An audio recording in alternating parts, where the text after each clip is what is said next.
Meditation of the Four Infinite States of Brahma by Swami Vishnudevananda Giri.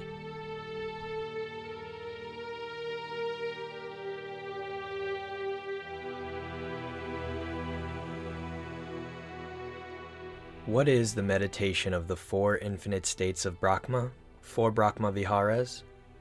Brahma is the greatest being in the universe, the meta sense, the primary vibration that arose in Para-Brahman, which gave birth to a certain playing personality, the main programmer of our universe. This great divine meta-sense has very great states of consciousness. These states we call unlimited love, Prema Premananda, unlimited happiness, Brahmananda, not worldly joy, not human and not even divine, but joy from the experience of Brahman, the Absolute. Unlimited compassion and boundless renunciation, Vairagya, dispassion, Titiksa. Brahma is in these great inconceivable states. He has no limitations. He cannot be grasped by the mind. He is infinite. You cannot measure his energy, prevalence, geography. It is bhava itself. Brahma is in love with the Absolute, with Para-Brahman, with the origin from which it came. The love of Brahma is the love to God, the love of the divine being to its origin. Brahma is also God. He is the playform of the Absolute, which is intended to create on the one hand, and on the other hand, to show compassion for all beings in all the worlds that are in ignorance. Thirdly, this renunciation, Vairagya, because everything is a game, it's all an illusion. Brahma is not mistaken. Brahma sees the world as an illusion. He himself is creating it. Universes, galaxies, solar systems, stars, worlds are his own energies. Fourthly, this is the boundless joy of being in the Absolute. When we are beginning this meditation here on earth, we are expressing the Sankalpa, to be a conductor of the energy of Brahma Absolute in the aspect of the Creator. That is to carry out a certain energy, a certain divine will here on earth, to broadcast it, and this is our mission. These four incredible, pure, absolute divine states pass through ourselves and transmute on this part of the universe, on the earth, to adjust it a little, slightly regulate it, fix it so that everything here becomes a little better, purer, more beautiful. This divine will we fulfill. We are, as conductors, as the cells of Brahma, as parts of it, are connecting to his consciousness and becoming the translators of the divine will, because Brahma feels responsible for each star, for each galaxy, for each planet, for each country, for each race, nation, civilization. He has compassion, and to every galaxy, planet, country, he tries to send a particle of his infinite consciousness. But the rougher the creation, the lower the worlds are. There is less sattva, more rajas and tamas. The more difficult this message comes through. Only the wrath of Brahma reaches the lower worlds.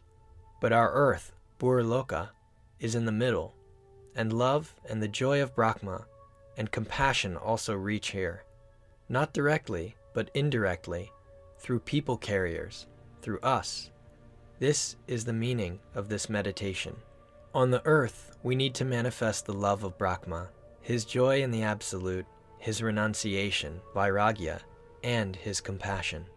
Trying to establish a connection with this source, open up to him and tune into his subtle bhava, subtle energy, remove our ego, our mind, and become pure conductors of this bhava and energy.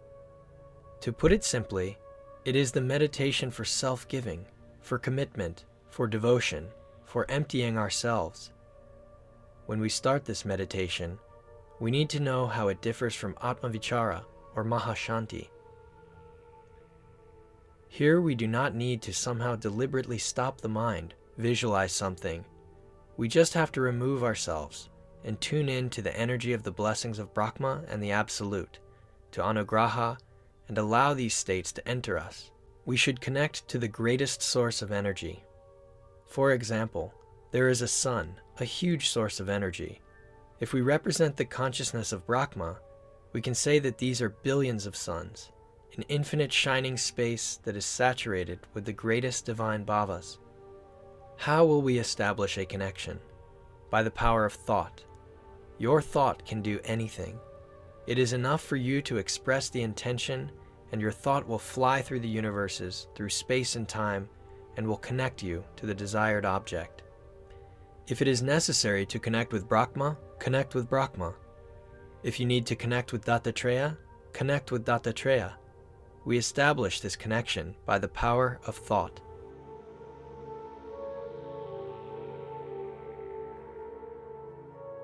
Method Instructions, Main Description. In the tradition of our school, the meditation of the four infinite states of Brahma, holy love, holy compassion, joy, and renunciation, is recommended as an additional practice. This meditation harmonizes both our consciousness and the world around us, because the world is nothing more than a reflection of our own consciousness. For beginning practitioners, this is the best meditation that helps to establish harmony in relationships, to find peace and joy in the soul. Moreover, the health and vigor of the spirit is restored, the life force increases, as a result of the harmonization of pranas and elements. This is the miraculous power of this meditation. It is recommended that you regularly practice this meditation from 15 minutes to an hour. We sit down in a 7-pose posture, Padmasana. Sukhasana for those who find it difficult, the Rishi pose. With eyes closed, in the depths of your heart you envision an infinite space. Having envisioned an infinite space, you feel yourself as a point in the center of this infinite space. Step 2. Imagine your divine body, while not focusing on visualization, but on your sensations. Imagine your divine body is expanding to infinity in this infinite space. Visualizing yourself in the form of a divine body, you generate a feeling of unlimited divine pride, or pride of the deity, Deva Bhavana, giving yourself the opportunity to expand in this boundless space as much as you can imagine. You give birth to the feeling that you have expanded so much that thousands of deities, saints, Buddhas, mandalas, yantras, planets, galaxies, and all universes emerge from the pores of your body. Step 3. You also imagine how from your completely empty, infinitely huge divine body come the dazzling rays of light, deities, bright light garlands, chains of light that are building up yantras and mandalas, creating wonderful patterns. All this you imagine as huge as possible, as if galaxies and universes emanate from the pores of your body. While doing so, you try to evoke a sense of infinity without stressing on any details. When you've conceived a sense of limitlessness, divine pride, and voidness, you go to the fourth key moment. Step 4. From the very center of your boundless I, you, one after another, emit 4 infinite states: infinite love, infinite compassion, infinite equanimity, and infinite joy. For this, we generate infinite love in ourselves. Love in non-duality means that it is not conditioned by anything. It applies to all living beings, to those who we love and those who we do not like, to clean and unclean, to pleasant and unpleasant. We are not so much generating it as if artificially fabricating something. We are rather tuning into it, opening to it. When we tune into it in such a way, we try to find its boundaries in front, behind, right, and left. Then we see that it has no boundaries, and it can be spread to infinity. This is the feeling. I would give everything for everyone. I'm ready to give everything for the sake of the smallest living being. Such consciousness is experienced by the gods of the upper world of forms, the gods of Brahma Loka. When you have such a feeling of love, you begin to feel that through this meditation, you unite with the whole universe. It extends to the worlds below people, to the world of hell, to the world of prets, the world of animals, the world of people, the world of the asuras, the world of the gods, Brahmaloka, the world without forms. It permeates in all directions. Then you feel how your Anahata chakra in the center of the chest begins to open. You feel the heart, and how such a very clean and light stream of energy radiates from there. This meditation is not done by the head, but by the heart. If you do it in the heart, your wind, energy, is harmonized. You feel harmony in the body and mind. When you meditate on infinite love, you also feel a special kind of unity of bliss and emptiness. Bliss arises in your chest in the Anahata chakra. The unity of bliss and emptiness is the basic principle of Tantra. There is a realization of the sutra or emptiness of the sutra when we enlighten only the mind, and our mind is like an infinite space. The realization of the emptiness of Tantra means that we have not only a non-dual presence, such bleak, mental, but we also have energy in the body that is connected to this presence. This energy arises in our body in the chakras. It arises due to the melting of the elements, bindu, in the chakras. And one of the joys we experience is a joy associated with Anahata. In total, the yogi experiences 4 kinds of joy in each of the chakras, combining the presence with bliss. In other words, Shiva is consciousness, Shakti is energy in the body, Kundalini. By performing this meditation, we unite our consciousness with energy at the level of the heart, Anahata chakra. The next meditation is a meditation of infinite compassion. When you experience boundless love, an understanding of non-duality arises. An understanding that there is no distance between me and the world, that there is no difference between me and the last ant, that we are united on the level of the consciousness of infinite love. Then, compassion arises. Compassion means that we spread our love to every living being. Understanding this non-duality, we love it as much as ourselves. We can say that this is a desire to transmit light to another living being. Understanding this non-duality, we love it as much as ourselves. We can say that this is a desire to transmit light to another living being. If the yogi does not have compassion, it means that he did not understand the principle of non-duality, and he has a strong isolation, a fixation on his ego. But compassion does not mean suffering together with others. Rather, it is a sincere desire for joy and enlightenment for every living being.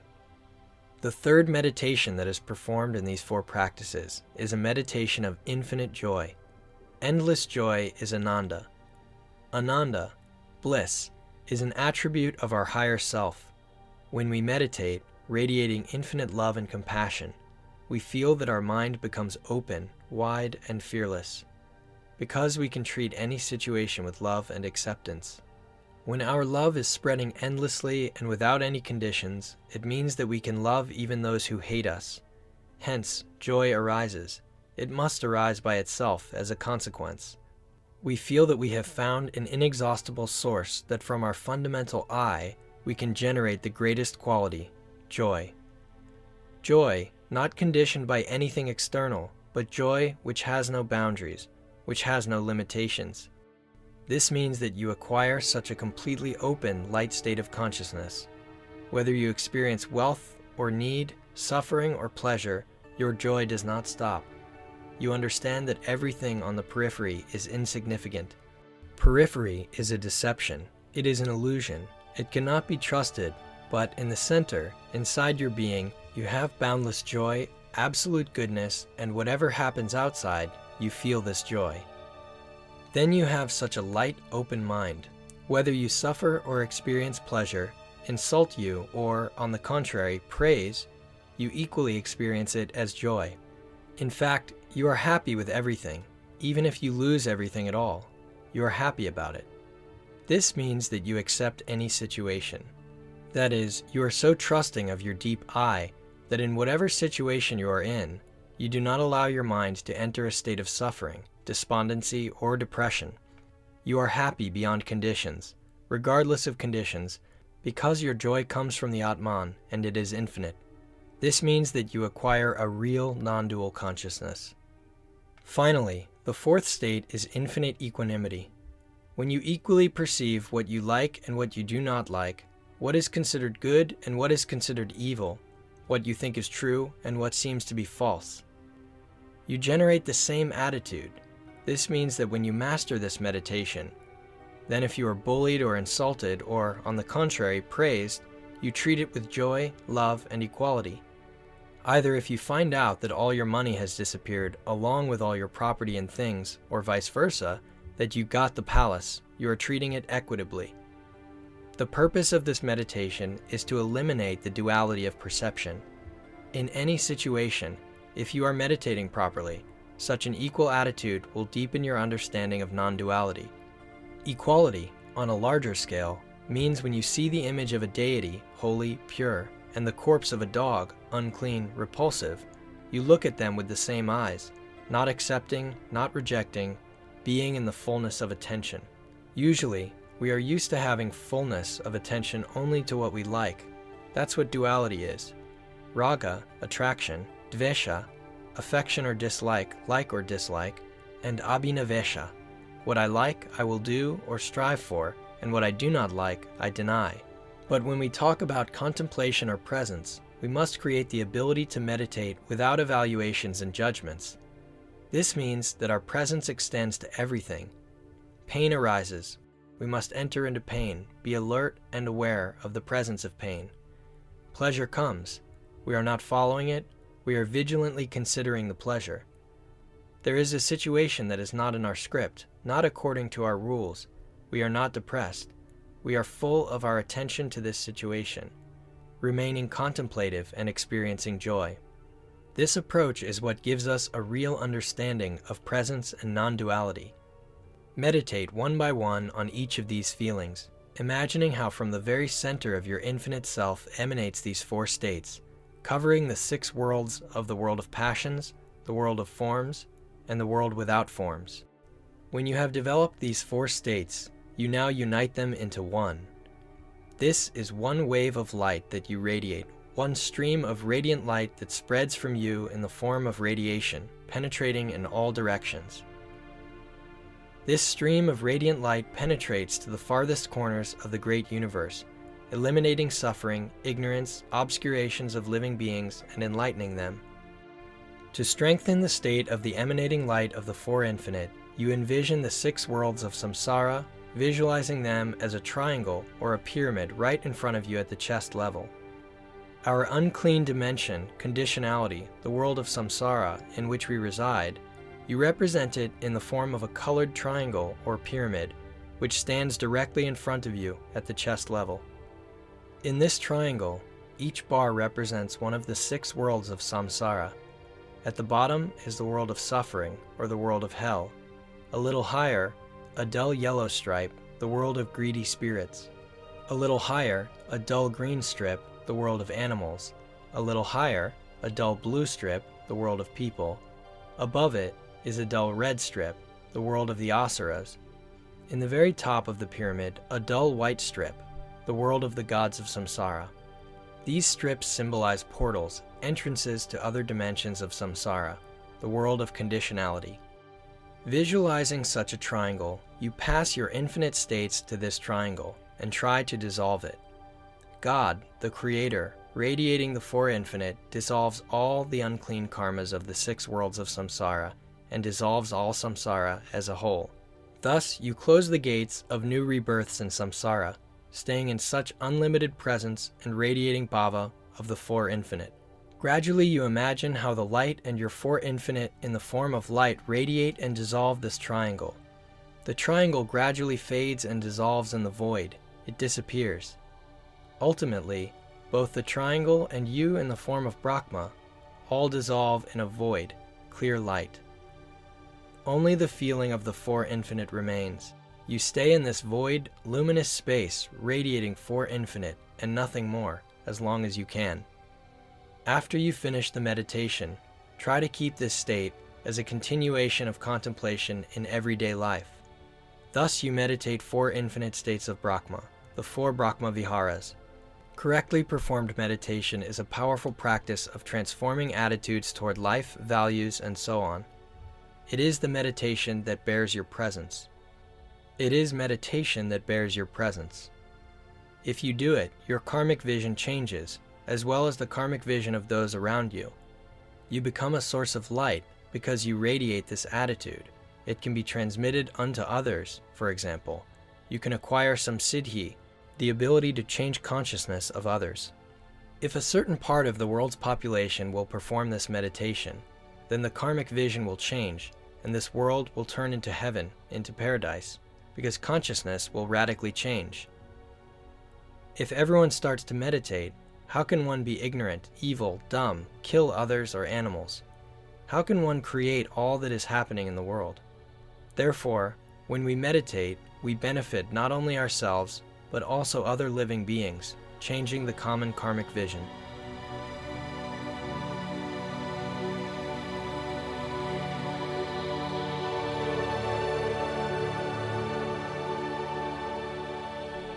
Four Infinite in the style of Brahma Vihara.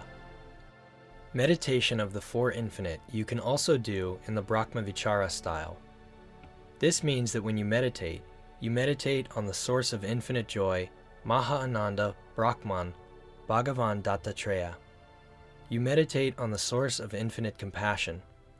Then you meditate on the source of infinite equanimity, unity, uniform taste.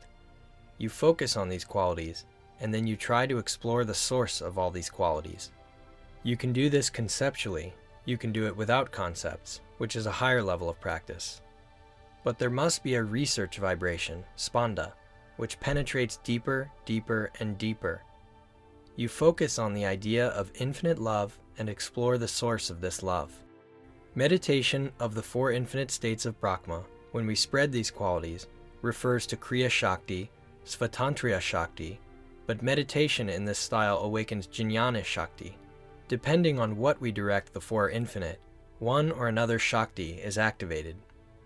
Just focus on unlimited love, boundless joy, limitless compassion, then ask the question, where is their origin? Surely it is not in me, not in my mind, and not in the ego, or in the body. It is much deeper. It is also not in the earth, not in water, not in fire, not in space, not in air. It is not in tattvas. It is higher than them. It is deeper. But surely there is one. Exploring these qualities, investigating their origin, you will certainly come to the creator of the universe, to Brahma, to Bhagavan Dattatreya, to Ishvara, to God. They are all one. Do not separate them. You will come to the author of all these forces and energies. This author left his spark in your soul and in your heart. You are one with him, and you need to explore, deeper, penetrate deeper, then deeper. You will find that you are in touch with the center of being, the center of the universe, with the source of all forces, tattvas, time, space. That's how you can do the four infinite in the Brahma Vichara style, investigation of the divine. There is a great source of all life forces, all people, all gunas, categories, all tattvas, all philosophies, all Vedas and Upanishads, stars, sun, and planets, all gods, asuras, people, animals, and demons. The great source of all that can be imagined is Bhagavan. When it is not manifested, it is called Parabrahman. In Kerala, we were in the Parabrahman temple, Parabrahman's temple. It has no walls, no doors. Instead of a roof, there is an open sky, because Parabrahman has no qualities. And when he receives qualities, he becomes your Ishta Devata, Brahma, Ishvara. He has Shakti and 6 main qualities, an unlimited aura, boundless power, boundless blooming, Shri, etc. Your consciousness is a part of this source. It is not a body, it is not a mind, it is not an ego, it is united with it.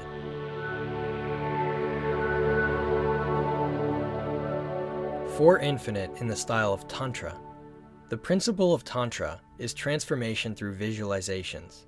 We turn the unclean into the pure, ourselves into a deity, the world into a mandala, etc. The principle of Anuttara Tantra is to leave it as it is, to change nothing, to discover the original nature and let it flow naturally. We use both methods. You can choose one or another style depending on your preferences, but it is better to do both together, to practice both, and in another approach, because we have consciousness and we have energy, and we all need to work with them and develop them. So, if we perform the meditation of the Four Infinite in the Tantric style, then we always begin with transformation. We use our visualization as a key, as an instrument. Visualization is the vehicle that activates bhava. We begin with the seed syllable. Visualize in the center of the breast the seed syllable dram. But if you do not know what it looks like, then the seed syllable om. The seed syllable is clearly delineated. It is very thin and has an inner luminosity. It is a symbol of non-dual nature. It is located on the throne of the lotus. Visualize the seed syllable very small. He has a great power of light, and from it a radiance emanates in all 10 directions of the world, to the north, south, west, east, to the zenith and nadir.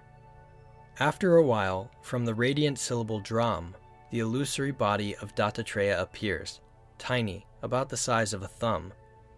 He has the form of a 16-year-old boy. He has 3 heads and 6 hands.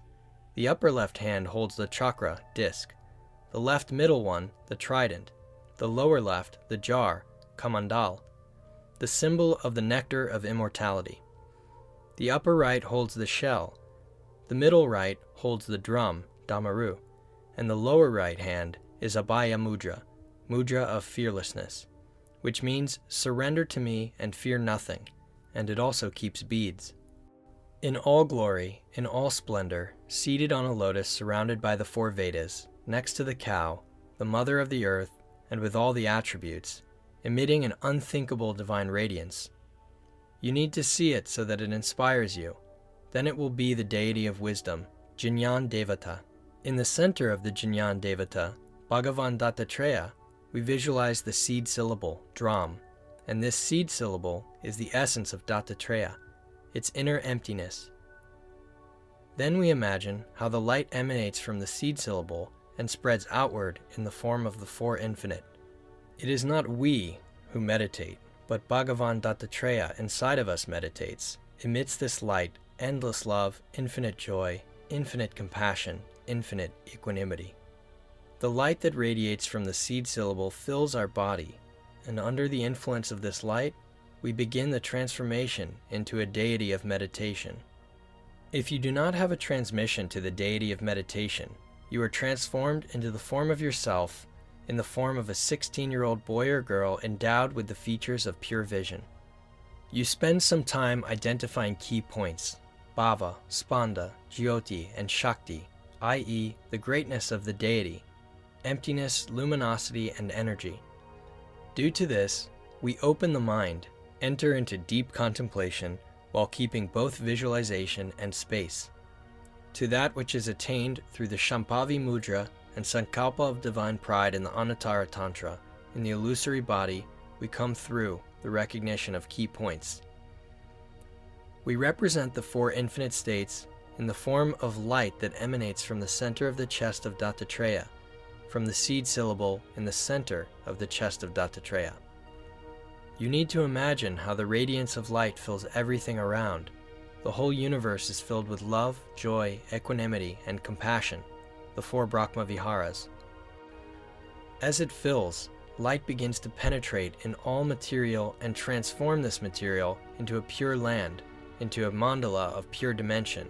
Stones become precious stones, Sintamani. All trees become trees that fulfill desires, Kalpa Vriksha. All houses become palaces of deities.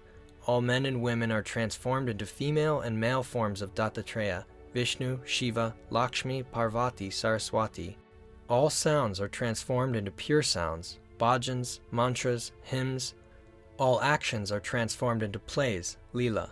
Rough material elements are transformed into pure tattvas, and the whole world is transformed into a mandala. When we emit the 4 infinite, at the tips of the rays, we can visualize boundless offerings, clothes, dishes, drinks, treats, nectars, 8 types of offerings, incense, lamps, garlands, flowers, etc.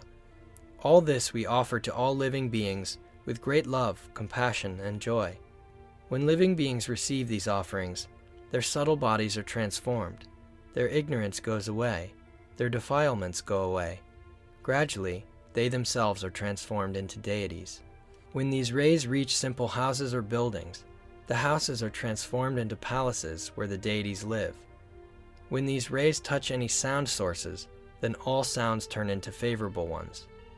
And when they relate to any situations, all situations turn into plays, lila. Thus, the light of the Four Infinite transforms everything into a pure vision, into a dimension of pure vision, where all living entities have the bodies of gods and goddesses. All sounds are mantras, bhajans. All situations are games. All events are darshans. All buildings are divine palaces, and all the earths are clean. So this meditation is performed in the tantric style. On this path, you should gain 3 achievements. The first achievement comes when you manage to clearly visualize the deity of meditation in the center of the chest and so admire his pava that it would start to feed you. The second achievement comes when you are able to clearly tune into the Four Infinite, to imagine the radiance emanating from the center of Dattatreya's chest and spread it in all directions. The third achievement comes when you manage naturally, without effort, to transform the entire earthly reality into a mandala of pure vision and achieve a sustainable sense that such transformation has happened. So we perform the meditation of the Four Infinite in tantric style.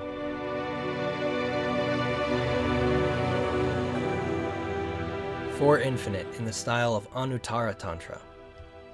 If you perform meditation in the style of Anuttara Tantra, you do not need visualization, but you need a very good contemplation. You need bhava. It is enough for you to be in presence, in bhava, and allow the bhava and presence to flow in the form of the Four Infinite. You need to truly let go of your mind, enter into the contemplative presence, into the Shambhavi Mudra, and discover the source of awareness in you. It is important here that your eyes are open. If you are doing meditation in tantric style, then you can close your eyes. But Shambhavi Mudra needs eyes open, because through the open eyes, the inner and outer spaces are integrated, and the eyes are connecting the bridge, the door for this.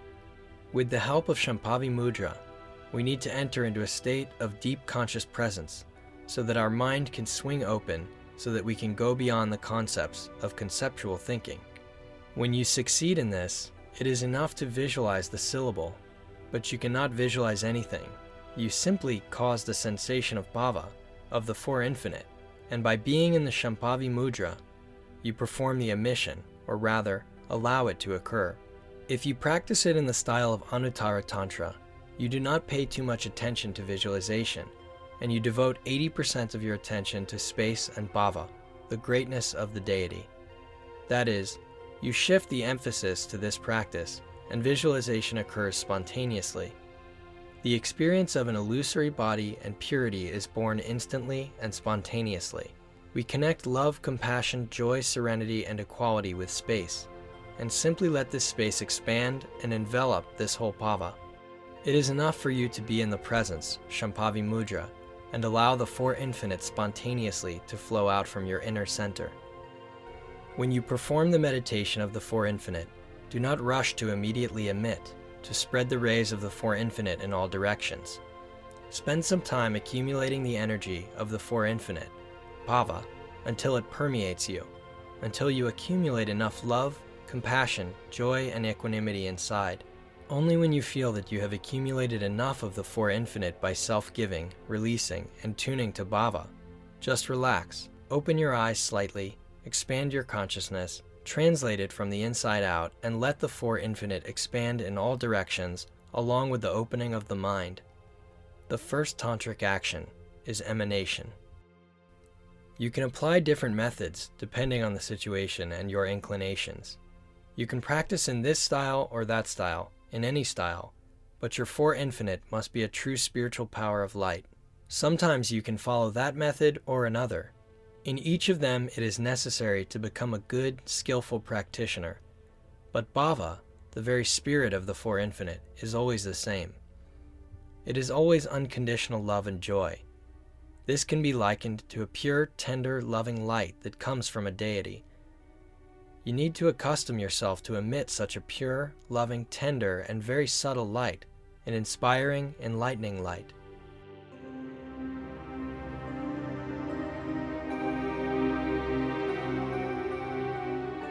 Love is the main of the Four Infinite. In meditation, you create the Four Infinite states as an experience of absolute devotion, complete, total, unselfish love and self-giving. Brahma loves not only living beings, but he is also absolutely devoted to Parabrahman. Brahma is born of the Absolute. This primary deity is the Creator, and he himself is unlimitedly devoted to the Absolute, from whom he comes. At the individual level, this is the infinite devotion of the relative and personal I to the higher Absolute I. This infinite devotion has no end. Both love and devotion develop constantly, continuously, and intensely. This love has no motivation. It is not for the adjustment of the element of wind or for improvement of the Mahashanti meditation. This love has its own, more profound motivation, and it is absolutely unselfish. It has no end and limitations. When your contemplative presence is colored with such energy of devotion and love, this is the best. Many trying to detach themselves from attachments clamp their consciousness, close the Anahata chakra. Then their energy becomes wrinkled. But a true detachment from attachment is the spread of love to all living beings. This is infinite compassion. These are the Four Infinite states of Brahma, when you do not have attachments, but the energy of your Anahata chakra flows freely in all directions, impregnating your non-dual awareness.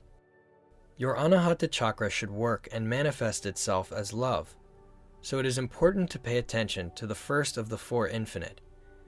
If you have only contemplation, only the head, but there is no love and no heart, you deprive yourself. The principle of love, Anahata chakra, personifies the pure principle of bliss and energy. From this point, the Absolute is not contemplated. It is felt, and it is felt through love. It is directly experienced as energy, bliss, love, joy, delight. To truly contemplate is to be in the four boundless states. Be continuous. Contemplate not only in the head, but also in the heart and the body. Such contemplation gives great bliss, joy to a yogi who understands that being in the presence is not only awareness, it is also bliss. These 3 minutes each day we dedicate to the meditation of the Four Infinite. In this meditation, special importance should be given to love, the main state of the four. Day by day, your Four Infinite must grow. It should not be that the years go by, but you become increasingly gloomy or spiteful. Drop by drop, this love must penetrate into you and fill gradually, changing you, forcing your despondency, gloom, anger, and depression. Every day, you must give these 3 minutes to the most real experience of the feeling of love, to dislodge all your darkened states and let it fill you completely. You must open the Anahata chakra so that in your daily life this continues to be with you. You must try to really permeate this state. Mix it with natural contemplation. Many saints say that contemplation, the natural state, should always be impregnated with such love. Without it, it will be lifeless, dull. The main monastic virtues are the Four Infinite, established in the heart, which one should never forget. All your actions should be imbued with love and nothing else, even when the soul is not very happy. To love others, to love those who are above, to love those below, to love what you do not like, that's what makes you holy. To love by virtue of love itself as the essence of consciousness. This is the presence in action. If your heart does not sing with joy and love for all living beings, if your presence is not imbued with love, your contemplation is lifeless, dry, there is no living power, Shakti.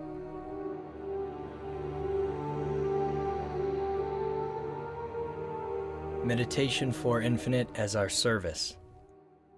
It's time to look inside, searching for infinite love, endless joy, infinite compassion, and infinite equality, unity, and then let it out, envelop the entire planet Earth, the whole of humanity.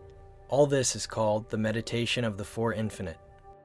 The Four Infinite is a special meditation because this meditation is performed not for oneself, but for others. This is our service, seva. This is how it must be perceived. All meditations must be done with motivation for the benefit of all living beings, devoting them merit from meditation. Meditation of the Four Infinite is directly aimed for the benefit of all mankind. Therefore, it is very effective for the maturation of our soul. If you want to get rid of ignorance from ego, think about the welfare of living beings all the time. The best way to forget about the problems of your ego and mind is to think about others. This is the method. Practice, so when having reached enlightenment, to effectively help others. By this meditation, we can change the world for the better.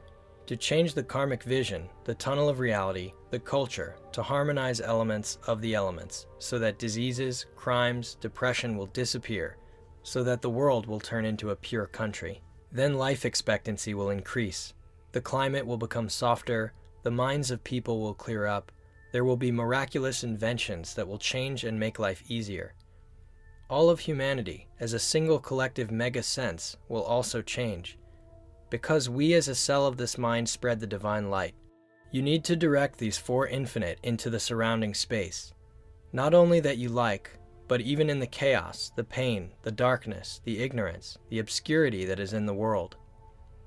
To make this all harmonized, auspicious, cleared, entered into balance, the Four Infinite here perform the role of Sthiti Shakti, the energy of maintaining equilibrium.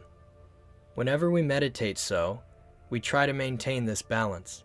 Even if you do not get this meditation, think like this.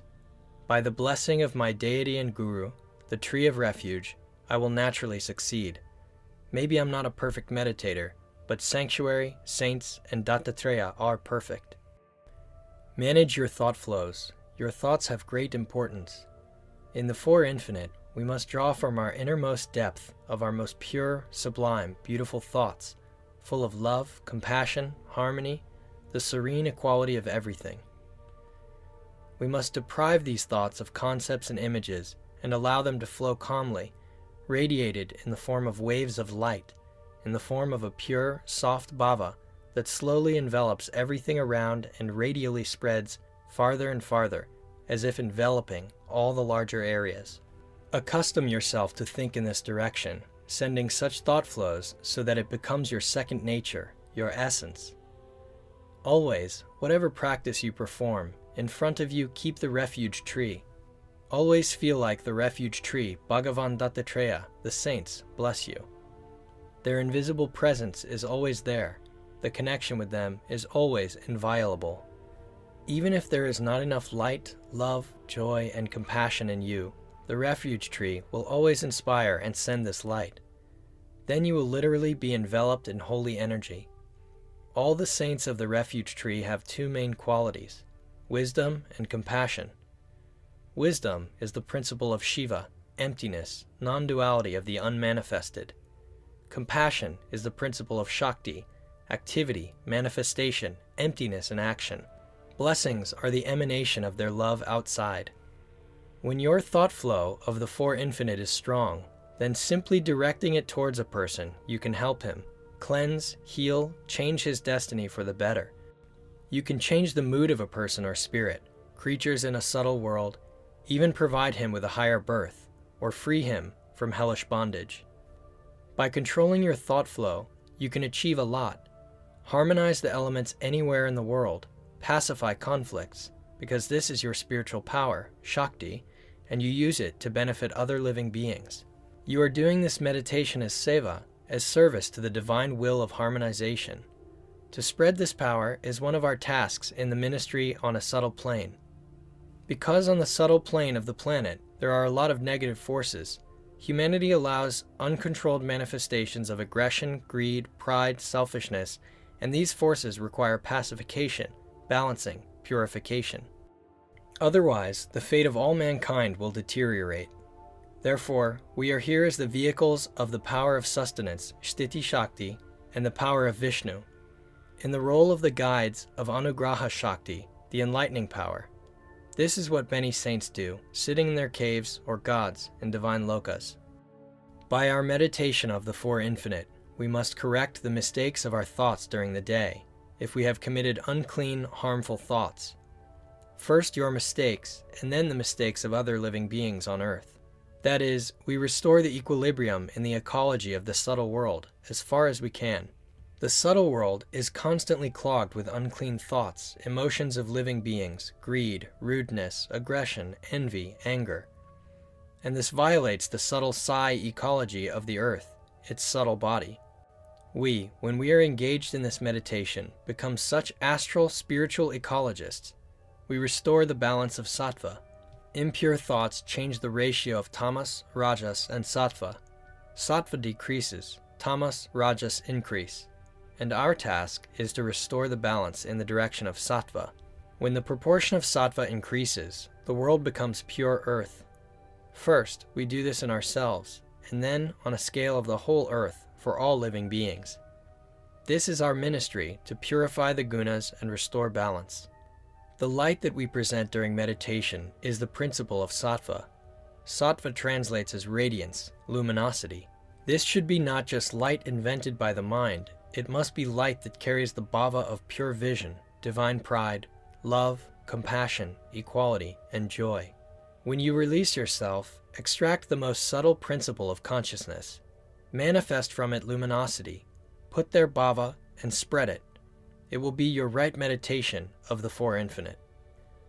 Due to such meditation, someone will recover, someone will not commit a crime, someone will depart from evil spirits, demons, someone will not fall and will not break a hand, somewhere a tsunami will not happen, because in the state of sattva, such things do not occur. That is, tamas and rajas will slightly recede from human karma. Someone will be inspired by dharma, someone will experience an exalted state, someone will awaken faith, and someone, maybe, just stop crying. And that's what its fruits are. The Four Infinite is a meditation which we perform every evening for the 14th year. It is the art of loving, compassion, rejoicing in the divine, and staying in equanimity. Year after year we must affirm in this art. The Four Infinite are our Atma Shakti, the power of the soul, our Swatantriya Shakti, the power of freedom. We are practicing this art not only for ourselves, but for others. This world lacks love, compassion, equality, joy, because these are qualities of deities. These are not qualities of the world of people limited by karma. All our lives, all our emotions have to be transformed into such infinity, in time and space, the four infinite states of the Creator God. At first it will be just thoughts, then emotions. Then it will become your spiritual strength, the inner light that will come from your soul, from your subtle body, and dissolve karma. First, only your personal, and then the karma of others, and then all the universal darkness, the universal tamas, the universal rajas. Meditation of the Four Infinite is a great meditation. This is our service to the divine will. Meditation of the Four Infinite is a great meditation. This is our service to the divine will, because the divine will is eliminating the universal darkness and universal ignorance by the endless states of love, compassion, equality, and joy. When we perform this meditation, we become the vehicles of the divine will. We join in this divine process on the earth. The higher we rise in the structure of the 14 worlds of the Vedic universe, the more there is the light of the Four Infinite. The lower we descend, the more gloom and less light there is. And the earth, our world of people, is a border region, because there is enough darkness in it, enough ignorance, but it also has light, wisdom, and dharma. Therefore, when we meditate the Four Infinite, we seem to be fighting on the side of the forces of light, supporting this universal balance in our world and expanding this pure luminous space. The boundary between darkness and light, the chaos of the lower worlds, and the cosmos of the gods passes through our soul, through each of us. We need to grow, cherish this light, divine love, joy, compassion, and equanimity. Our spiritual growth can be easily verified by determining how much wisdom, faith, devotion, and compassion grow in us. We grow as much as wisdom, devotion, and compassion grow in us. Not only meditation is important, devotion and compassion are important. The more people embark on this path, they will understand the necessity of educating in oneself devotion and compassion, the greater the changes that can occur in the world. Our meditation is not in vain for either Russia or the world. Russia is already destined to change, of course, for the better. This meditation is not only for ourselves, it is unselfish meditation. In fact, this meditation is our service, seva. We perform this meditation more for other living beings in order to harmonize the situation in the subtle world, on earth or in our country. Because everywhere there are a lot of darkened states that cause dark, unclean thoughts, and when the inhabitants of the earth accumulate a lot of unclean thoughts, harmful forces, harmful spirits can cause obstacles, cause illness and various problems. We need to harmonize this disturbed ecology on earth. This is a subtle psycho-ecology, ecology of thinking. We must patiently, from day to day, year after year, send pure, bright thoughts during this meditation, and throughout the day still continue this meditation. We called divine energies, made them an offering, and received a blessing. Now, in the meditation of the Four Infinite, we share this blessing with the whole world. We spread the light of the blessings to Russia, to humanity, to the whole earth, to the whole universe. This is our loka sadhana, the practice of transforming the surrounding reality by the power of consciousness. We consider the surrounding reality inseparable from ourself, so we can change it and also transform. Loka is the world in which we live, and by the power of meditation, we are trying to purify, transform this world for the better, make it a mandala of pure measurement through the meditation of the Four Infinite. Loka sadhana can be varied. On the outer level, this is preaching of the teaching, service to the sadhus, building of temples, creation of monasteries. On the inner level, this is the meditation of the Four Infinite, when we share with humanity the light of the blessings received, viewing the universe and ourselves as an indivisible whole. Atma sadhana is the study of our divine essence, the discovery of God within. Deha sadhana is a transformation into an illusory body in the form of a deity, and Loka sadhana is the transformation of reality into a mandala, into a pure country. All these three are one. One karma is in the body, in the mind, and in the outer world. Through sadhana, we purify the three types of karma, mix the inner, the outer, and free ourselves. This is the meaning of the practice that we do every day after the bhajan mandala. Sooner or later, by the power of this meditation and sankalpa, we will achieve that the whole world around us will become a pure dimension. In this, we see our service, seva, in carrying out the divine will. Thus, everything we do for this. Meditation of the Four Infinite we practice as an offering, as worship, as our service. Before you do it, you have to enter this prayerful state of self-giving. Then it will flow through you. You will not have to make efforts. If you feel that your mind is interfering, that meditation does not work through your effort, just imagine the tree of sanctuary, Bhagavan Dattatreya, and recite the prayer, Saints, Lord Dattatreya, let me just be your vessel, the conductor of your blessings. I myself am not a great meditator. Let me be the conductor of your blessings, and release everything. Just stay in a state of faith, trust, and suddenly you will see that meditation will begin to flow. Meditation of the Four Infinite is one of the forms of your service, the carrying out of the divine will to harmonize the energies in the universe. When you perform this meditation, you are the vehicle of the energies of Vishnu, the energies of Dattatreya, Sthiti Shakti, the energy that sustains and maintains balance in the universe. Thus you are, as it were, the emanations of Dattatreya in the aspect of Vishnu, the guardian of the universe. Such small keepers of the universe, as the meditation of the Four Infinite supports, maintains a balance in the entire universe. This is your seva, service, because in this world there are many living beings who all the time want to disturb the balance, generating impure thoughts, rough energies, a lot of greed, hatred, envy. Our task is to resist this in every possible way to maintain harmony, balance in the universe, raise the bar of this balance, i.e., to lead the world to purity, to prosperity, harmony, the elevation of spirituality. Therefore, wherever we are, around this time, we throw everything and save the world. Thinking like this, If not me, then who? Envision in the heart a seed syllable, in the center of the chest, Jnana Devata, in the guise of Dhyan Devata.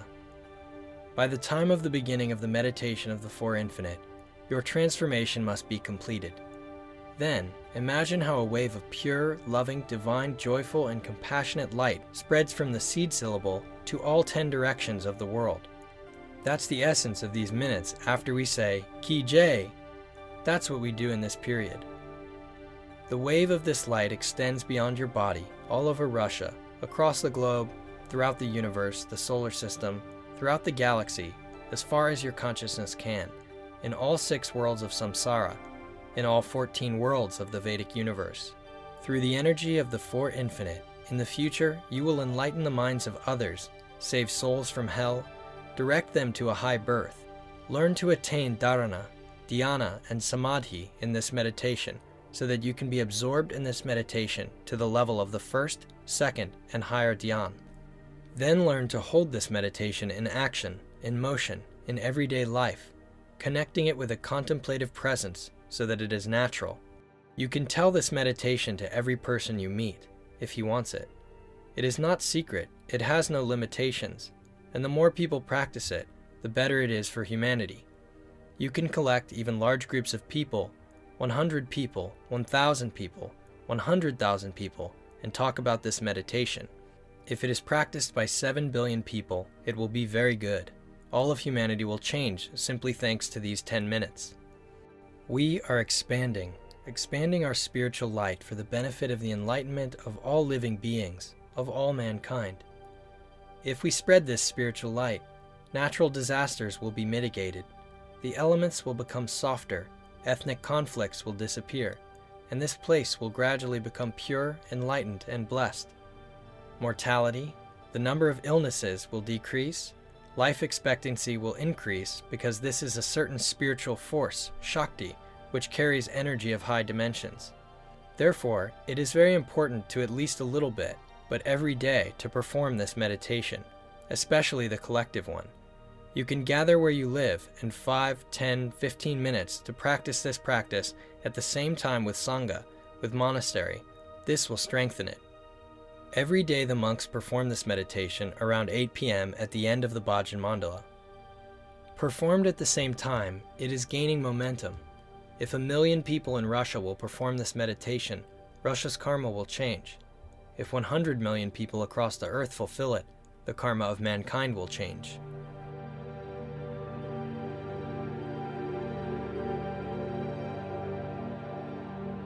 Become a conductor of the Four Infinite. Before meditating the Four Infinite, take care of Sambandha, the connection with God, the divine reality. The Four Infinite must not be yours. It is the energy of God, and you are merely its guide. If you imagine from yourself, then the power of this meditation will not be great. But if you create a connection, Sambandha, with the Supreme Source, simply allow yourself to be the conductor of the Supreme Source, then, in a natural way, the Four Infinites will simply flow through you as a blessing. The Four Infinite are Anugraha herself, the enlightening, blessing mercy. The power of the divine that flows from the higher dimensions goes down into the lower energies, and we conduct it like neurons, like cells. To realize Sambandha, one must enter into a state of emptiness, remove one's mind, one's self, and then allow this emptiness to flow through you, through the Four Infinite. And then, this will be true meditation. The less you are in meditation, the more God, the greater the power of the Four Infinite. So you must invite God into your heart. To do this, we perform the transformation into Dhyana Devata. Then we invite the deity of wisdom, Jnana Devata, Dattatreya, to the center of the chest, and that he come to our heart. We sing bhajans, make an offering of 5 elements. We pray to him. It turns out that the Four Infinite is a meditation during which Bhagavan Dattatreya shines from our heart with rays of compassion, wisdom, joy, and love. The greatness, strength, and wisdom of Dattatreya are unlimited. Such Four Infinite can illuminate all samsara. That's how we need to be tuned. May they illuminate these rays of all living beings in the suffering of samsara and let them eliminate their ignorance. When you try to meditate, you will see that you personally have very few of these four infinite qualities, that you are a very small creature because there is an identification with the body, and therefore very limited in comparison with the universe, with infinite values. You will feel that you have no way to take these four infinites, that you have them, as it were, not at all, and nowhere to get them. Then you must come to the necessity of self-giving, to depart from the ego, from the mind, from the personality, because the personality is by definition not the source of all these infinite qualities. It is very narrow. The charge of the ego and personality is very small, like the charge of a light bulb from a flashlight. You will have to look for another source of this light of love, compassion, and joy, deeper, deeper.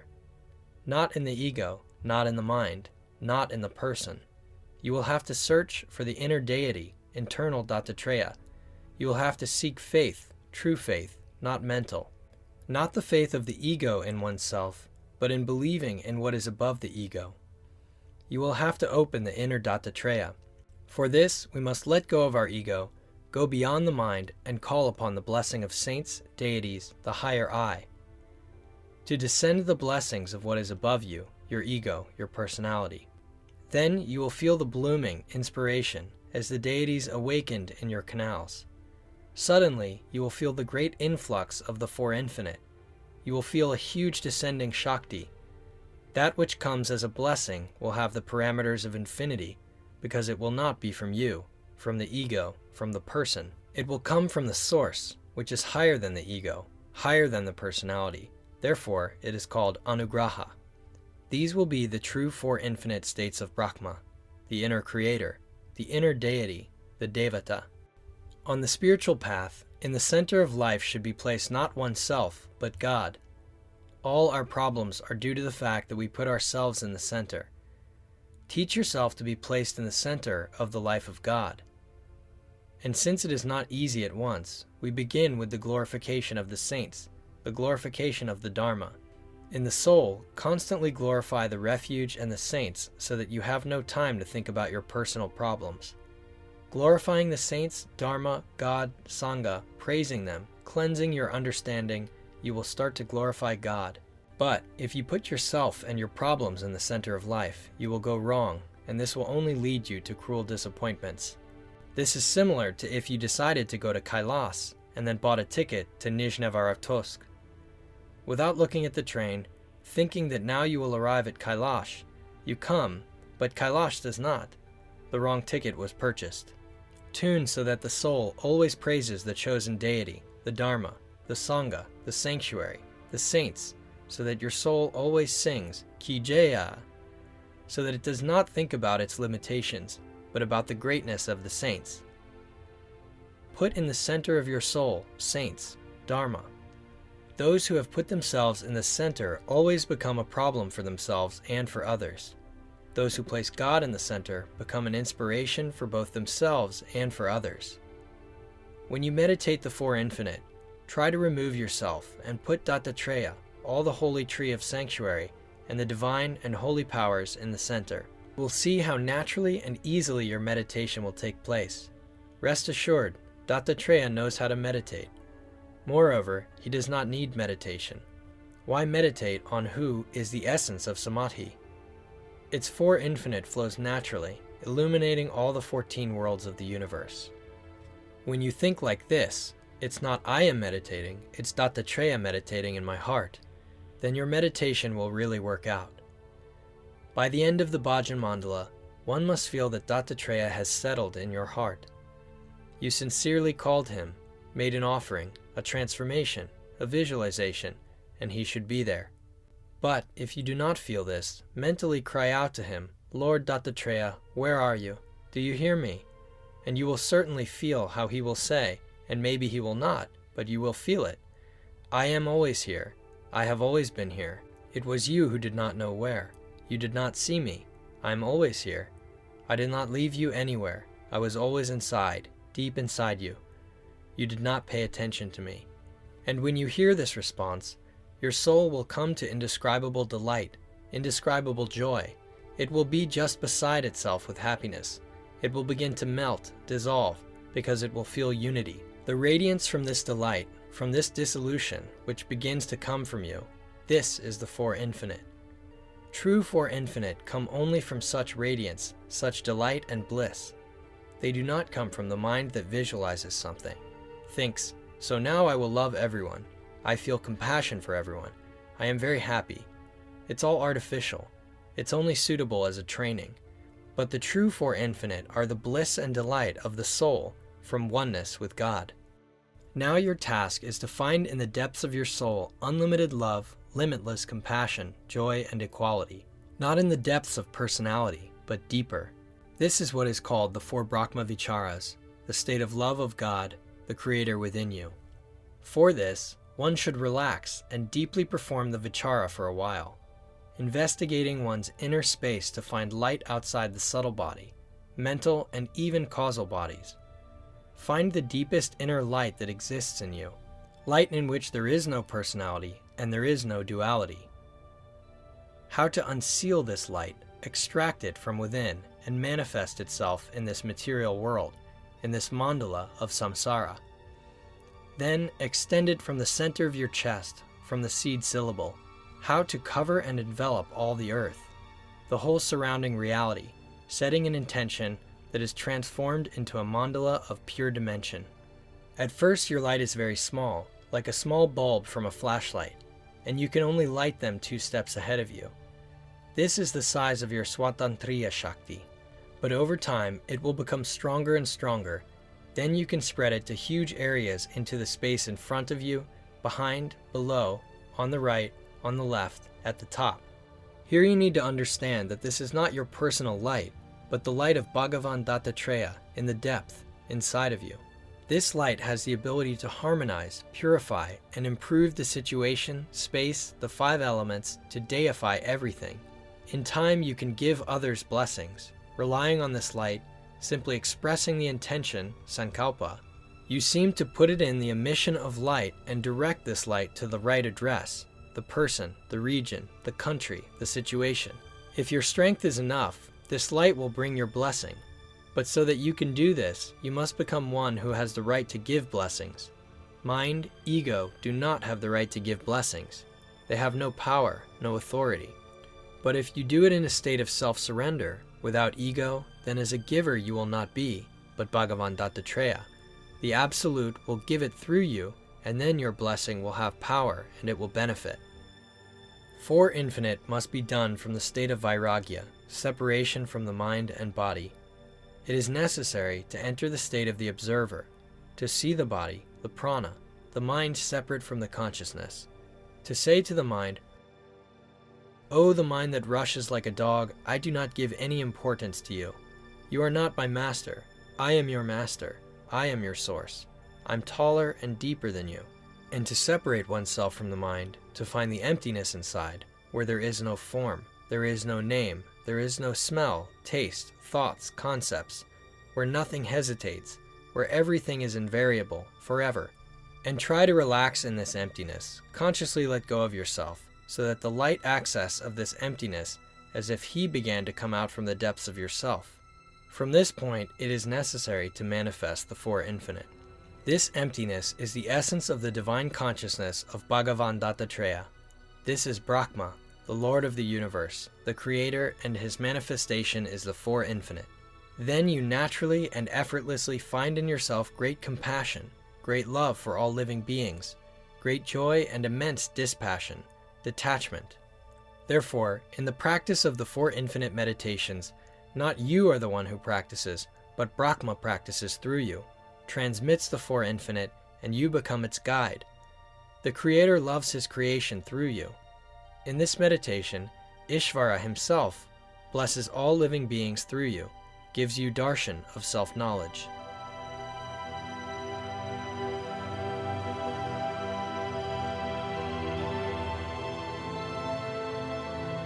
Bring in Four Infinite to the everyday life. In a vision, we live beyond the mind, in a state of mind like the sky. And in behavior, as they say, let the behavior be meticulous, like sifted flour, cleanly, like clean flour. The Four Infinite are the expression of this behavior. It is necessary to become saturated with the Four Infinite and manifest them in behavior in relative life. This is the superpower, perfection, siddhi, that you need to work out so that your actions in the Sangha or in the family are imbued with the Four Infinite. Without them, relationships are impossible. Without them, the action will be flawed, selfish. Therefore, we educate our mind. We say, mind, enough for you to be in envy, enough to be in greed, enough to be angry. Learn to be in love, compassion, joy, and dispassion. This is the state of the sadhus. Other states are not states of sadhus. If you explain this to mind many times, it gradually accustoms, because the mind is like a child. But it needs to be brought up, because without the Four Infinite, you will not be able to feel unity with all living beings, realize Advaita, see all living beings as your universal body. The Four Infinite means to see the world through the eyes of the Creator, through the eyes of Brahma. Therefore, they are called the Four States of Brahma. You need to set yourself up in these 5 minutes of meditation so that you will keep this state for the next 24 hours. Remember about it. Do not lose it. When the meditation is over and you are somewhere in the kitchen, in the house, you need to hold until the next bhajan mandala, until the next meditation of the Four Infinite, so that unclean thoughts cannot bring down your mood. As Christians say, that the demons cannot tempt you, and that they will try to do it. Do not hesitate. But a sadhu, monk, is a spiritual warrior. He does not allow such demons to easily overcome himself. When you meditate the Four Infinite, it is also important to understand that the Four Infinite must accompany us all day long. They should be expressed in our harmonious relations, in our service, because the Four Infinite mean care for other living beings. If every evening we meditate the Four Infinite, and then we come to our house and do not notice that our Samaya brother or sister needs care, but we go by and love him or her abstractly, we must ask ourselves, what am I doing at all? Your Four Infinite must manifest itself in life. You must really learn to love each other, not abstractly, and manifest this love through your relationship, your ministry, your fellowship. It will be the Four Infinite in action. As they say, faith without doing is dead. If I abstractly love all living beings, and then I go to the dining room, to the kitchen, and there I grind my teeth against someone, is not all my meditation hypocrisy? Such a question we must ask ourselves. Where are my Four Infinite? We have to track down what makes us forget. And our Four Infinite are expressed in our ministry. What we do is very important. Our ministry is very, very important, because through it there is Sangha. Many people can study the teachings, practice, and join the Dharma. Vedic culture is spreading, which means that many people will be free from suffering and from illusions. Whatever you do, know your seva is very important, and this is service to God, in which your Four Infinite appear. Due to this, many people will be able to step on the path. Do not do service as work. If you are doing a service, remember that this is seva. This is service to God and all living beings. Respect your seva and others' seva. These are your Four Infinite in action. Through seva, you really manifest your Four Infinite. Meditation of the Four Infinite certainly has its power on a subtle magical level, but we must also manifest our Four Infinite and in action through our seva, service. Love others truly, not only abstractly, not only magically at a distance. If someone asks you to replace him in the ministry, do not be indignant, but go to meet him. Sacrifice your comfort for the sake of another, and you will see that your soul will become wider. If you need to follow the instructions of some monk who distributes service, do not look for shortcomings in him. Do not catch him in contradictions. Do not play with him in these games. Stand on his side. Think, for whom is he trying? After all, not for yourself. Nobody pays him a salary.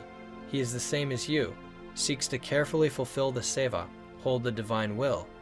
How can I not help him? Show the Four Infinite in life, and you will see how beautiful and harmonious it will become.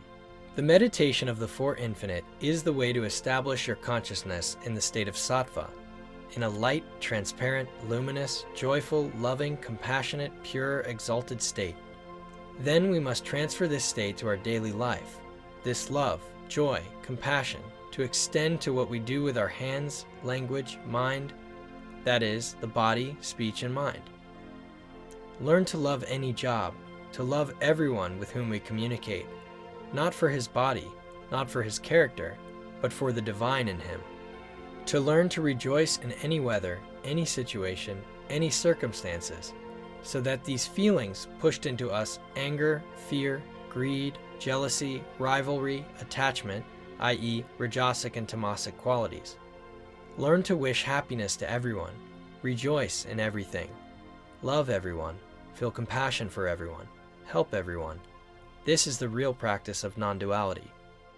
It happens that we think everything is Brahman, and when our Samaya brother suffers, we forget even to help him, because this Brahman suffers.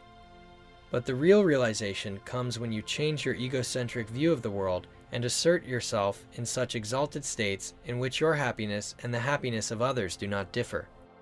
What is happiness? Happiness is not in the enjoyment of the senses, but primarily in wisdom and understanding. Hence, the meaning of our work is born, our service in this world. This is the wish of happiness to all living beings, the desire for good, liberation, wisdom, enlightenment, knowledge of God. When we wish happiness to everyone, we can no longer compete, because our rivalry can damage the happiness of others. Then, we ourselves will come into conflict with ourselves. In the gym you can compete, but not in life. We cannot be angry, because our anger will hurt the happiness of another. We cannot desire attachment to another, because our affection can prevent someone else's happiness. For example, a person wanted to become a monk, and we fell in love with him. We think, well, it would be good if he became my husband. She would be my wife. We can destroy his happiness, i.e., his attachment, his egoism, his pseudo-love. Because true love is to think, run faster into being a monk. What husband? What kind of wife? But I'm not saying this to those who are married. If they are already a husband and wife in Vedic marriage, then their family is holy if it is truly Vedic. We cannot experience negative feelings and dislike toward another person, because we have already decided to wish him happiness. If we try to make a decision to wish everyone happiness, we will see that something inside us even begins to resent, i.e., our ego came into conflict with our decision. We will see that our egoism often thinks first of all about our happiness. Then the Four Infinite will help you to overcome it. We will see how blind we were, how we were mistaken. Maybe for the first time we will see ourselves from the outside. After all, none of us sees ourselves from the side for the time being. But when we begin to wish happiness to all, to abstract from the ego, we begin to notice from the side all the movements of our souls. We expand consciousness to the whole universe, to the whole of mankind. We cannot generate impure thoughts about others, because our thoughts can damage their happiness. We cannot arrogantly behave with others, because a person can become unhappy because of this. We cannot speak evil words to another. And when we are able to wish happiness to all, we will find the divine soul in another person. We will no longer look at his body, figure, his nose, eyes, waist, eyebrows, and we do not look at his intelligence, character traits. We look deeper, as if we have deep spiritual sight, and we see in him the divine essence. We will see that this practice has opened up spiritual vision in us, as if we have begun to see things that we have never seen before. Then a person ceases to be just a man for us. He becomes a deity, becomes an absolute. Then we can sincerely make this gesture, Namaste, Pranam, which means, I honor the divine in you. Man for us is no longer a man, nor a woman. This is a divine in the body of a man, a woman, a monk, a novice, a layman. This gesture is no longer formal. Now it is an expression of our soul. Meditation of the Four Infinite is another dimension of being. You need to get stability in it and then act from this dimension. And when you want to think, say, or do something, you have to analyze, ask yourself whether this is said from the state of faith, devotion, the Four Infinite, or from another state.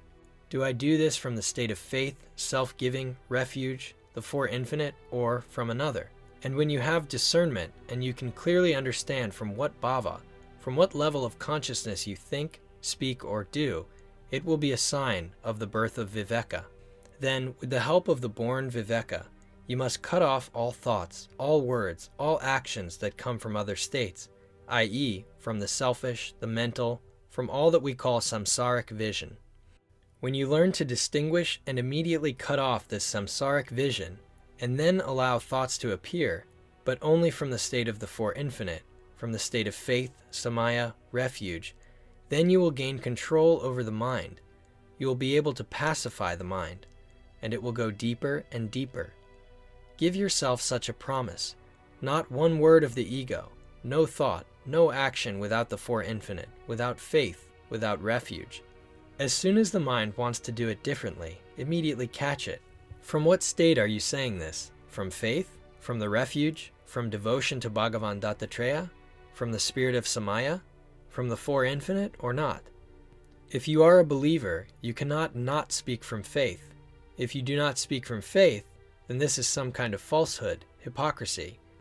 You yourself should become disgusted by what you said. You cannot think not out of faith. It will be hypocrisy, and you will blame yourself for such thoughts. Also, you cannot do something not out of faith. Do you have a detector that watches all the time, from faith? Is it done from the Four Infinite, from devotion, from Samaya, from the spirit of the divine, or not? And it should work every second. This is the state of the present sadhu, because the real sadhu will not take a step without faith, not a thought, not a word from another state. You will see how the mind wants to act without God. The mind wants to be number one. He wants to forget God, to take you away, but you have to put him in his place. Get used to it. Above mind is buddhi, spiritual mind. You must give control to the spiritual mind. Then what you did not work out in contemplation, did not work in sadhana, in meditation, it suddenly starts to work out. Suddenly, the very essence of the scriptures becomes clear, and you will see how you go to holiness without some horrible austerities, because you have raised your mind. Suddenly, attachments, worldly desires fall off themselves. All problems and obstacles disappear. Suddenly, you see God in everything. Faith does not like the capricious, the evaluating of others, non-compassionate, and attached. Faith loves devotees, believers, attentive, empty, compassionate. Such she blesses with a wide stream. Faith does not like self-concerned. Faith does not like the self-concerned. It says, "Oh, you are concerned about yourself. You are so full of yourself that there is no place." Faith loves the empty, thinking about God. Sometimes faith also bypasses the passionately striving for enlightenment. Yes, unfortunately it happens. It thinks, he thinks so much about his enlightenment that there is no time to remember God. I have no place in it. He is very full of his enlightenment, his thoughts. I will give him time to think about his enlightenment. He is so overwhelmed with his hopes and fears that there is nowhere to enter. But in an empty, compassionate, faithful, loving heart, free from clinging, hopes, fears for themselves, which gullibility opened up like a child, it enters. It becomes both contemplation in the mind, and lila in action, and a view in the depths of the soul, all together. When you perform the meditation of the Four Infinite, at the end of this meditation, express the intention, "Let tomorrow be imbued with the spirit of this meditation. Let the Four Infinite throughout the day not leave me, so I will not forget about them." And if you really do not forget about them, it will start transforming even those things that you could hardly transform before. Hidden aversion, hidden rivalry, subtle suppressed anger, selfishness, elusive thin gloves that are so deeply hidden that they no longer appear outside because you have subdued them by self-discipline, attentiveness, but they still sleep inside and in more difficult conditions can come out. But if you remember the meditation of the Four Infinite, you will dissolve inner glues even in the very bud. Subtle rivalry will go away, and when someone asks you, you will say, "Of course, with joy, I will be happy to serve you." You will not tell him, "Yes, go, do it yourself, you need to, you do it." You will answer, "I will be happy to serve you." You will do this sincerely, because the Four Infinites simply cannot respond otherwise. Just express the intention to spend the next day under the sign of the Four Infinite, however that may be, whatever the mind thinks, and express this intention every evening in meditation. Since yesterday's meditation of the Four Infinite, 24 hours have passed. Did you manage to be in the state of the Four Infinite for a day? Did you forget about them? Check yourself. Of course, meditating in a dream is the lot of saints and siddhas, but supporting four, endless waking, is our path, which we can realize right now, tomorrow. We need to close this circle. Did we show greed, anger, attachment, envy? Did Maya take over the mind? Have we managed to be in this meditation all the time? Such a question we must ask, analyze, draw conclusions, and make decisions. Every day should be a new step in this direction. We are moving a little, staying in the Four Infinite a little bit longer, a little deeper, and connecting them with Sahaja Tattva. God is love, the Absolute is love, joy, prema, ananda, that is unconditional, unlimited. But we need to penetrate this love, and into this joy, plunge into it. God is natural love and natural joy, but because we are not in God, we must make efforts. We must create an impulse, intention, show will, aspiration to be in this love, in this joy. Day after day, step by step, we must continue this immersion. And one day there will come a time when this aspiration will lead us to full immersion.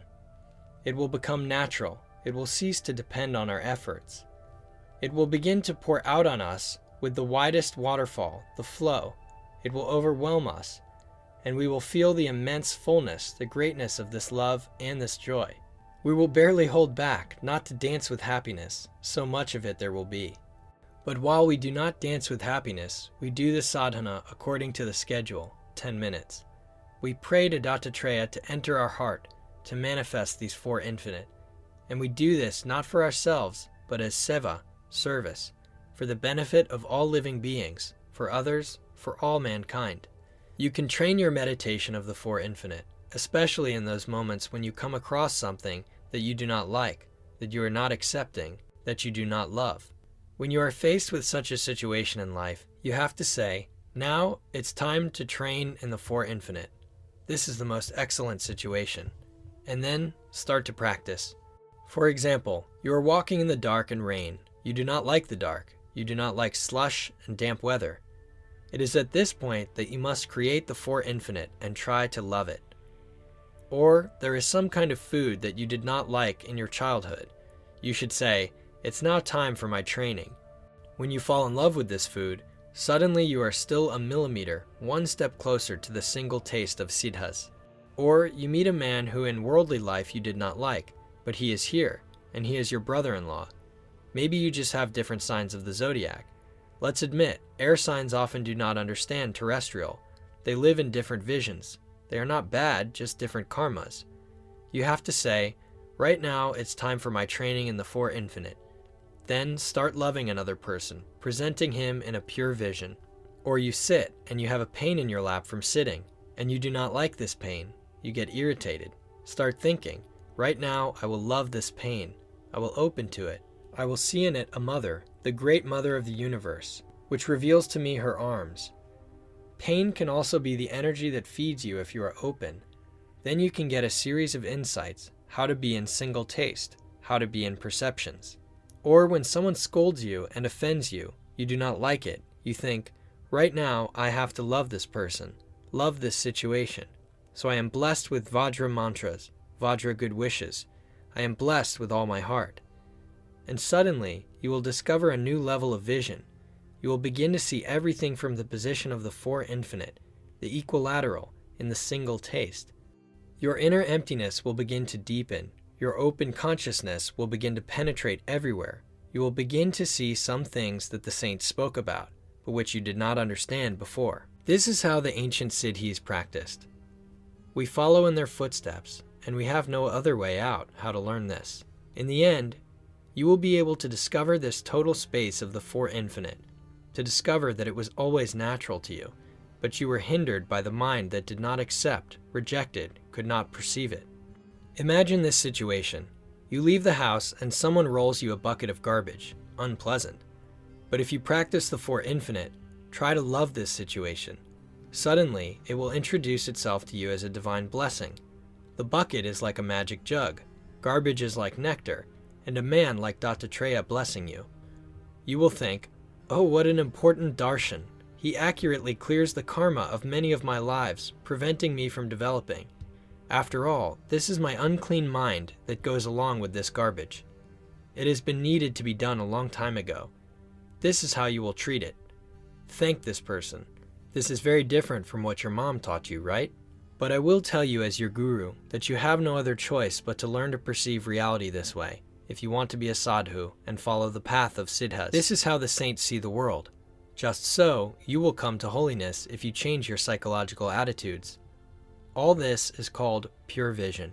The four infinite and pure visions are interrelated.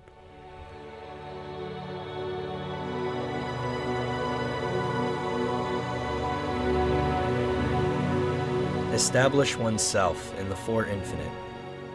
With each passing day, the four infinites must more and more impregnate our consciousness, change our character, our habits, and our assessments. Our spiritual progress can be traced precisely by how the four infinite impregnate our lives, are included in our daily life. On the one hand, the four infinite are the love of God for all living beings, the love of Brahma, the creator of the universe, and when we perform this meditation, we become the conductors of this divine energy, its translators. On the other hand, it is the love of the soul for God. When these two loves meet, there arises self-giving, enlightenment. How to change all the reactions of your life, all the evaluations of your life, all the relationships in your life to permanent love, to the four infinite. We must assert ourselves in the awareness and love that comes from this awareness. Throughout the day, to get used to entering the dimension of love and awareness.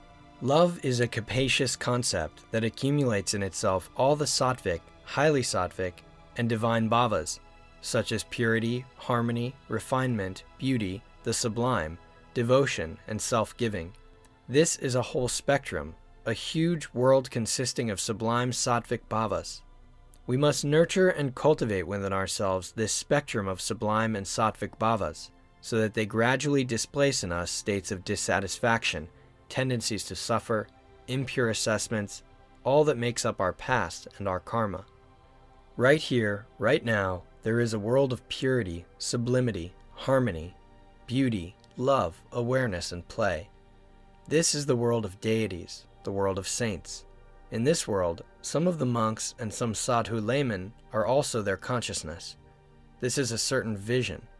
When we take the path of the sadhus, we all aspire to enter this dimension, into this world, to establish ourselves in this world and never again to fall out of it.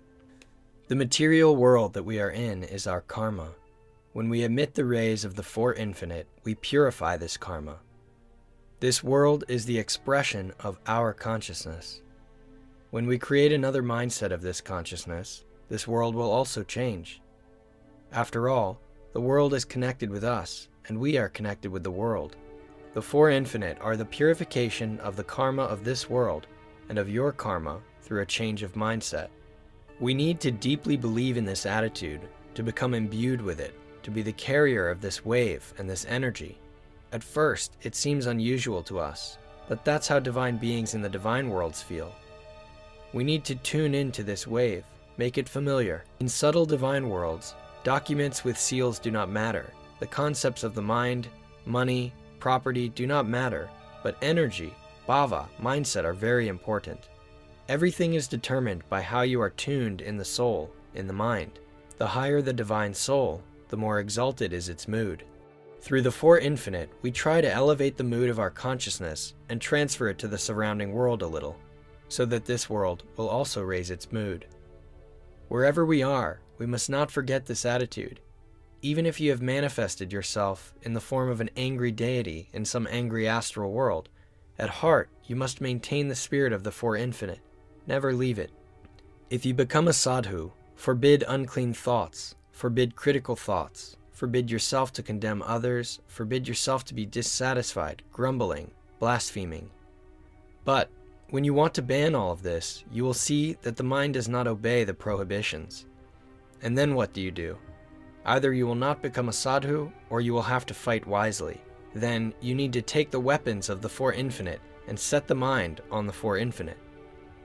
This will be the best way to conquer your worldly mind and make it a sadhu mind.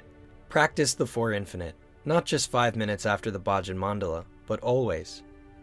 Especially when your mind wants to get out of control, to fall into regret, into suffering, into unclean vision. Speak to your mind. Mind, you forgot about the Four Infinite. Come back. Inside us, there are many emotions. Emotion, which has become stable, is called race. There are 9 main races according to Abhinavagupta: anger, laughter, surprise, disgust, fear, pain, sorrow, etc. Our task is to defeat these races and force them out, creating a stable race of the Four Infinite. The mind, captured by these 9 races, is in an unstable state. Samyoga, equilibrium, is constantly destroyed, so contemplation is difficult.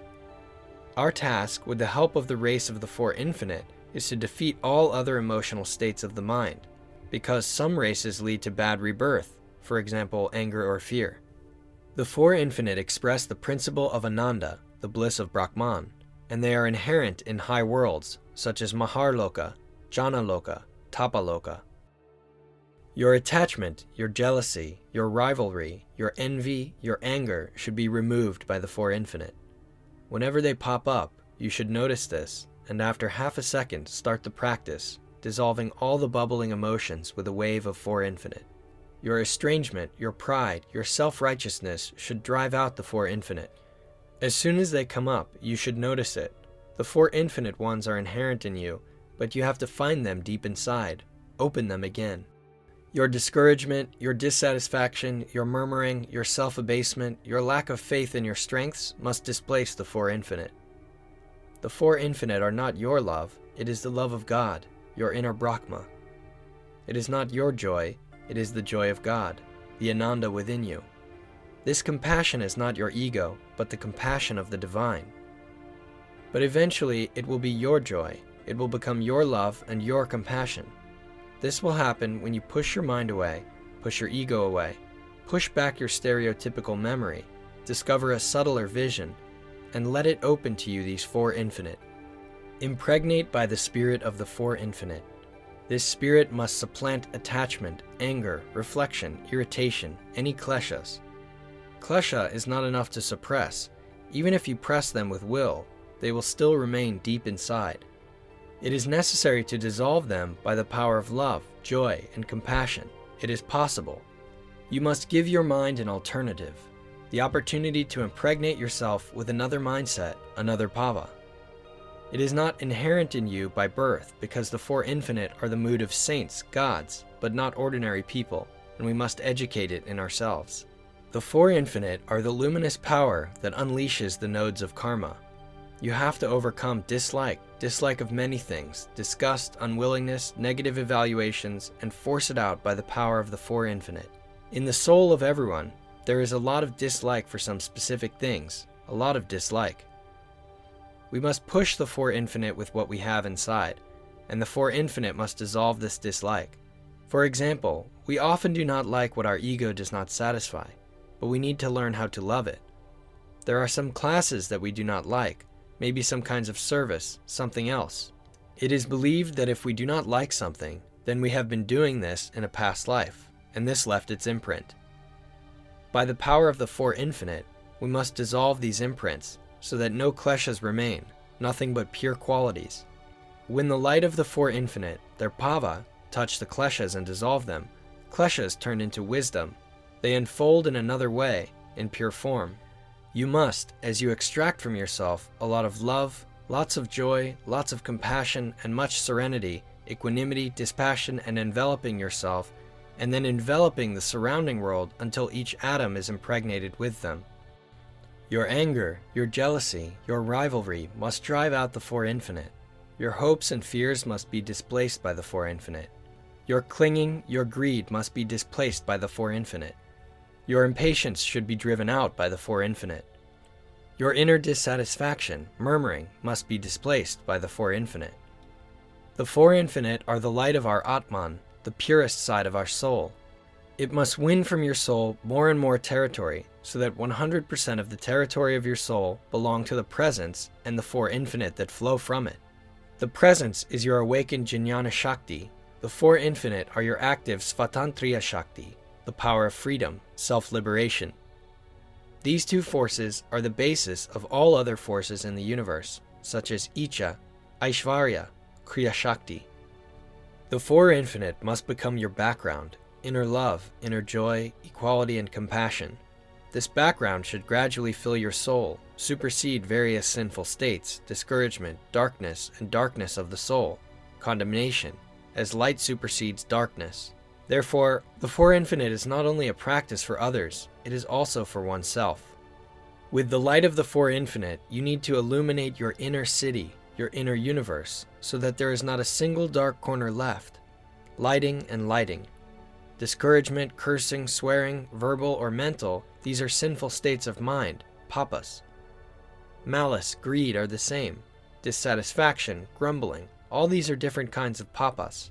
All of them we must dissolve in this light of love, compassion, joy, and equality. This is what will bring you closer to the state of the true sadhu. The true sadhu dissolved all the papas, sinful states. He had only punya, merit, internal deity. Inside, Brahma, Vishnu, Shiva, Krishna are dancing in the heart. Shankara and all the saints are inside him. Look into it. There stands Rama, Lakshmi, Saraswati, and the 7 rishis with wise blessings. This is inside the soul of a saint. Divine cities from light, angels chanting bhajans. All this is in the soul of a saint. Everything is filled with the sun, wonderful music, and mantras. You have to fill your inner world with the light of the Four Infinite.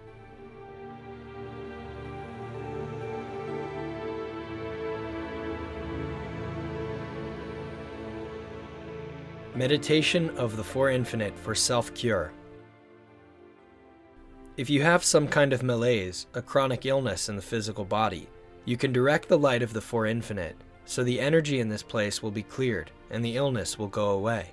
If in your subtle body, in your memory, in your subconsciousness, there is some untreated mental pain, resentment, fear, obstacles, maybe a klesha, then you can direct the light of the Four Infinite into this area of the subtle body and dissolve, purify, and illuminate this area. Then, by the force of the Four Infinite, obstacles will go away. You can apply the energy of the Four Infinite not only to the outside world, but to the inner universe. If, in relation to some person, you have a dislike, criticism, you must pay attention to this tendency of consciousness, to direct to it the rays of the Four Infinite, and to change it. If there is at least one person left in the whole universe that you do not love, you will have to incarnate again because of him, to give him the debt of his love, and in heaven it cannot be given in the Absolute too. This karmic debt can only be given in samsara. Therefore, if some ill-intentioned thought has remained to at least one person, in the future we will have to take this incarnation again in the material world, search for this person, and express to him everything that we thought. Therefore, a sadhu should get rid of any ill-willed thoughts towards anyone at all. Do not leave any karmic debts, and replace them all with the Four Infinite.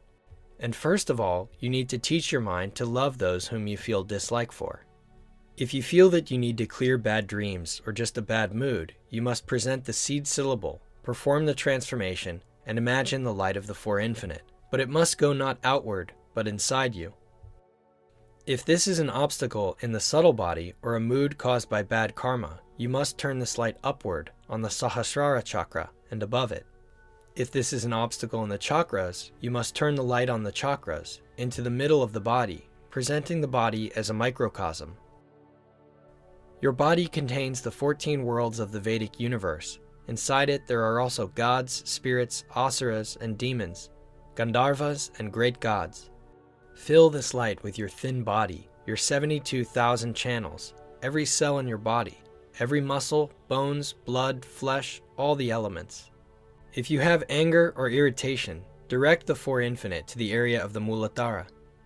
If lust, send it to the area of the Svatisthana chakra.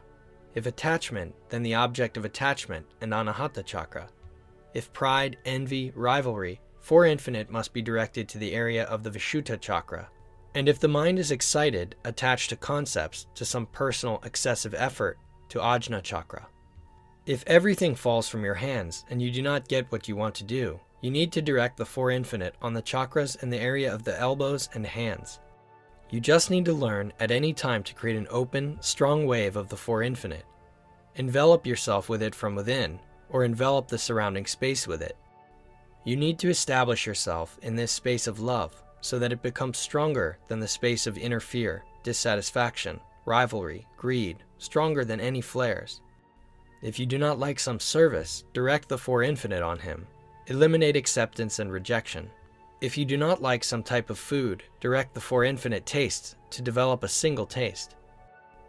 We must do so that you can love everything, rejoice in everything, feel compassion for everyone. If you direct the Four Infinite in the cold, you will stop suffering from the cold, stop aching and catching colds as before. If you have a problem with any chakra or desire, then you can practice the Four Infinite by turning their light on this chakra. If you are experiencing obstacles from the subtle world, then this light should be turned to the crown of the head and above. But if you practice the Four Infinite not for yourself, then you pour them out onto the outer universe. If you feel that there are some problems with energy, problems of a subtle plan, you can direct the light of the Four Infinite to the problem areas of your subtle body, or that space of consciousness where you feel the problem, that there is a harmonization, a restoration of broken connections between elements, internal deities, canals, and chakras. With the help of this meditation, we restore lost harmony. First of all, in the surrounding world, in the universe.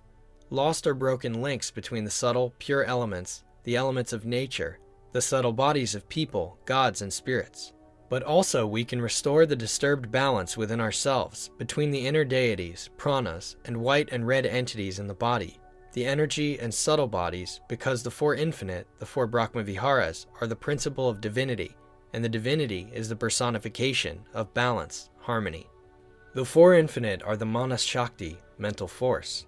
These are the mental waves. You have to learn to send them to any point in your energy body, the subtle body, anywhere in the material universe or the astral world. It is a certain energy that you can send. All saints are able to do this, and you also need to learn this. The simplest thing you can do is send this mental energy inside yourself, into your subtle body or energy.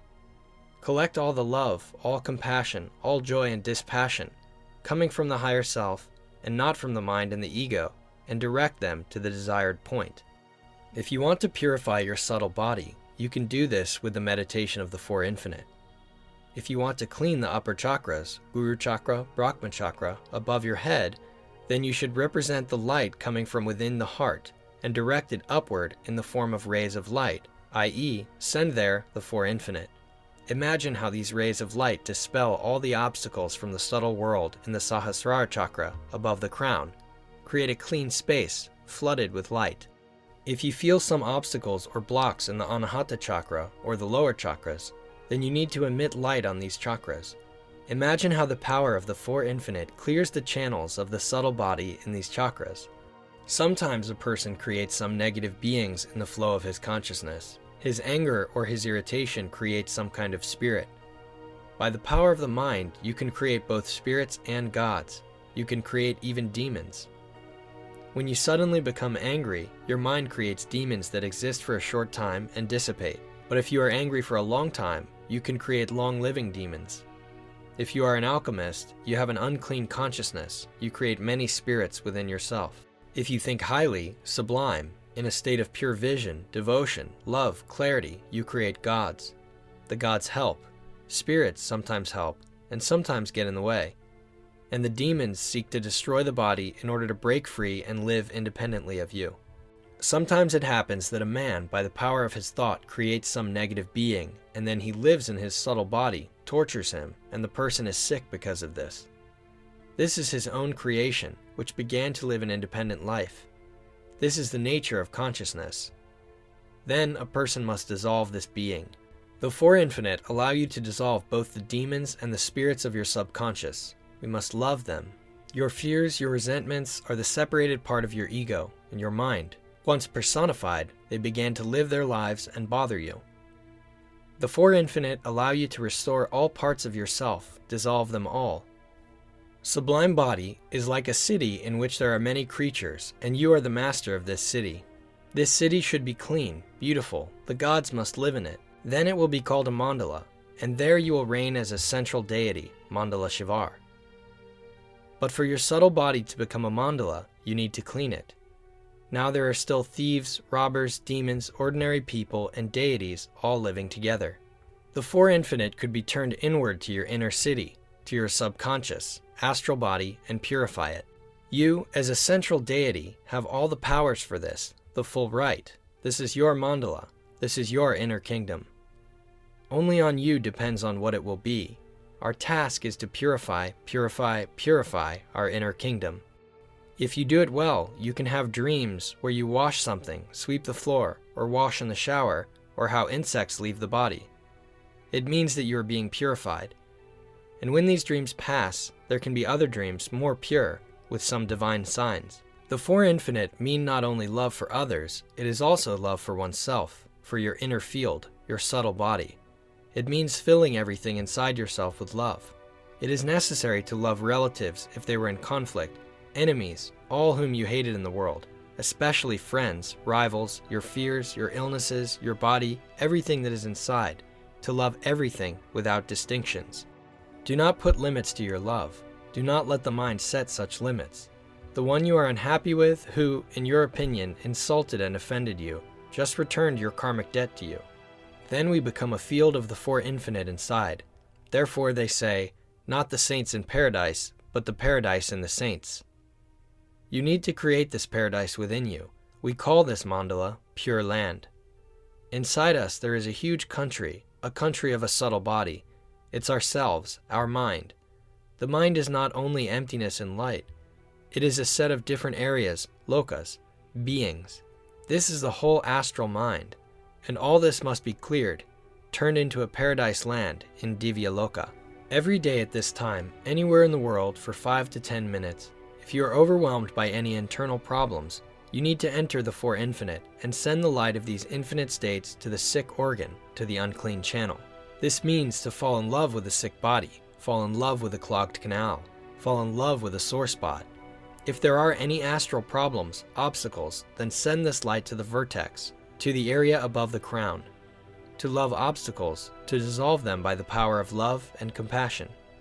We made an offering, called divine forces, expressed respect, and united our minds with them, received a blessing, accumulated a certain spiritual potential, spiritual strength.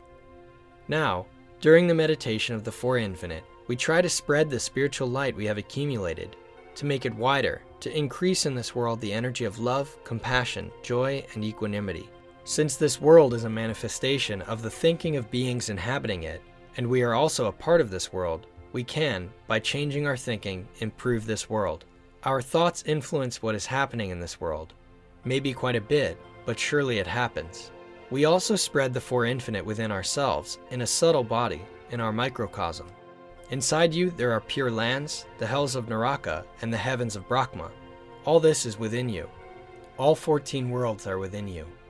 By this same light, we are trying to purify all universes within ourselves. Calm the inner asuras, who always strive for envy, rivalry, and struggle. To awaken the inner gods, who always strive to be idle, self-satisfied, superficially grandeur, content with their position and enjoy. We seek to awaken the inner man, who strives to become attached. We seek to awaken and purify the domestic animals who want to be dull, eat, and sleep. We are striving to purify the inner pri, which is always dissatisfied, which has greed for anything. We seek to purify the inner hell creatures that are angry, then tormented within us, if there are any. We strive to awaken the inner gods of Antar Loka, the upper astral world, which are full of light, but this light is not deep enough yet. We seek, with the help of this light, to rejoin the inner rishis, who are always serene, wise, calm, emptied, and have tremendous creative power. With the help of this light, we strive to unite with the inner Brahma, which is the source of all creativity within us. So this is how we clean the 14 lokas, outside and inside. Thanks to this cleansing, seeds of pure countries are created in each of the lokas, seeds of us, as future deities in these lokas.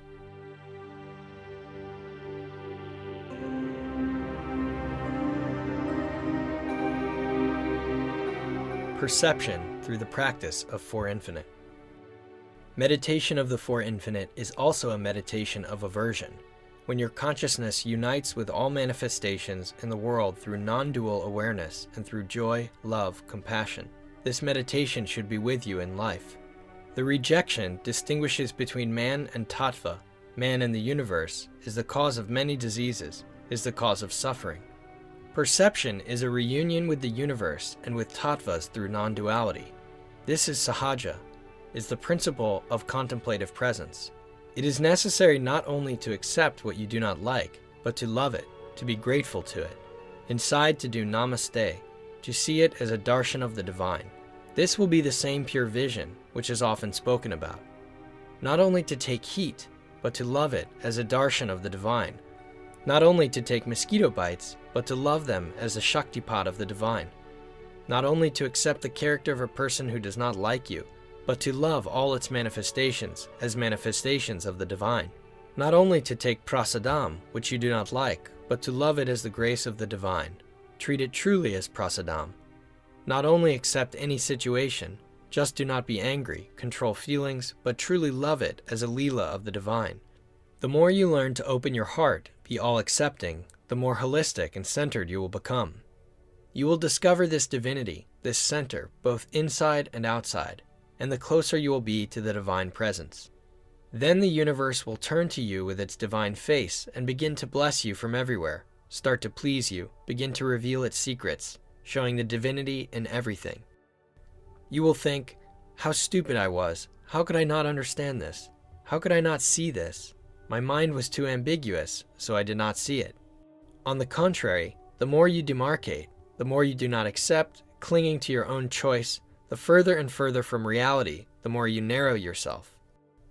To practice the Four Infinite means to make your consciousness very broad in acceptance. Of course, this should be done correctly in samyoga. Therefore, the meditation of the Four Infinite is the joy of even unpleasant things, even suffering, love of everything, a vision of the divine in everything, even in the disgusting, if it comes to your eyes, the ability to give nothing and bless everyone.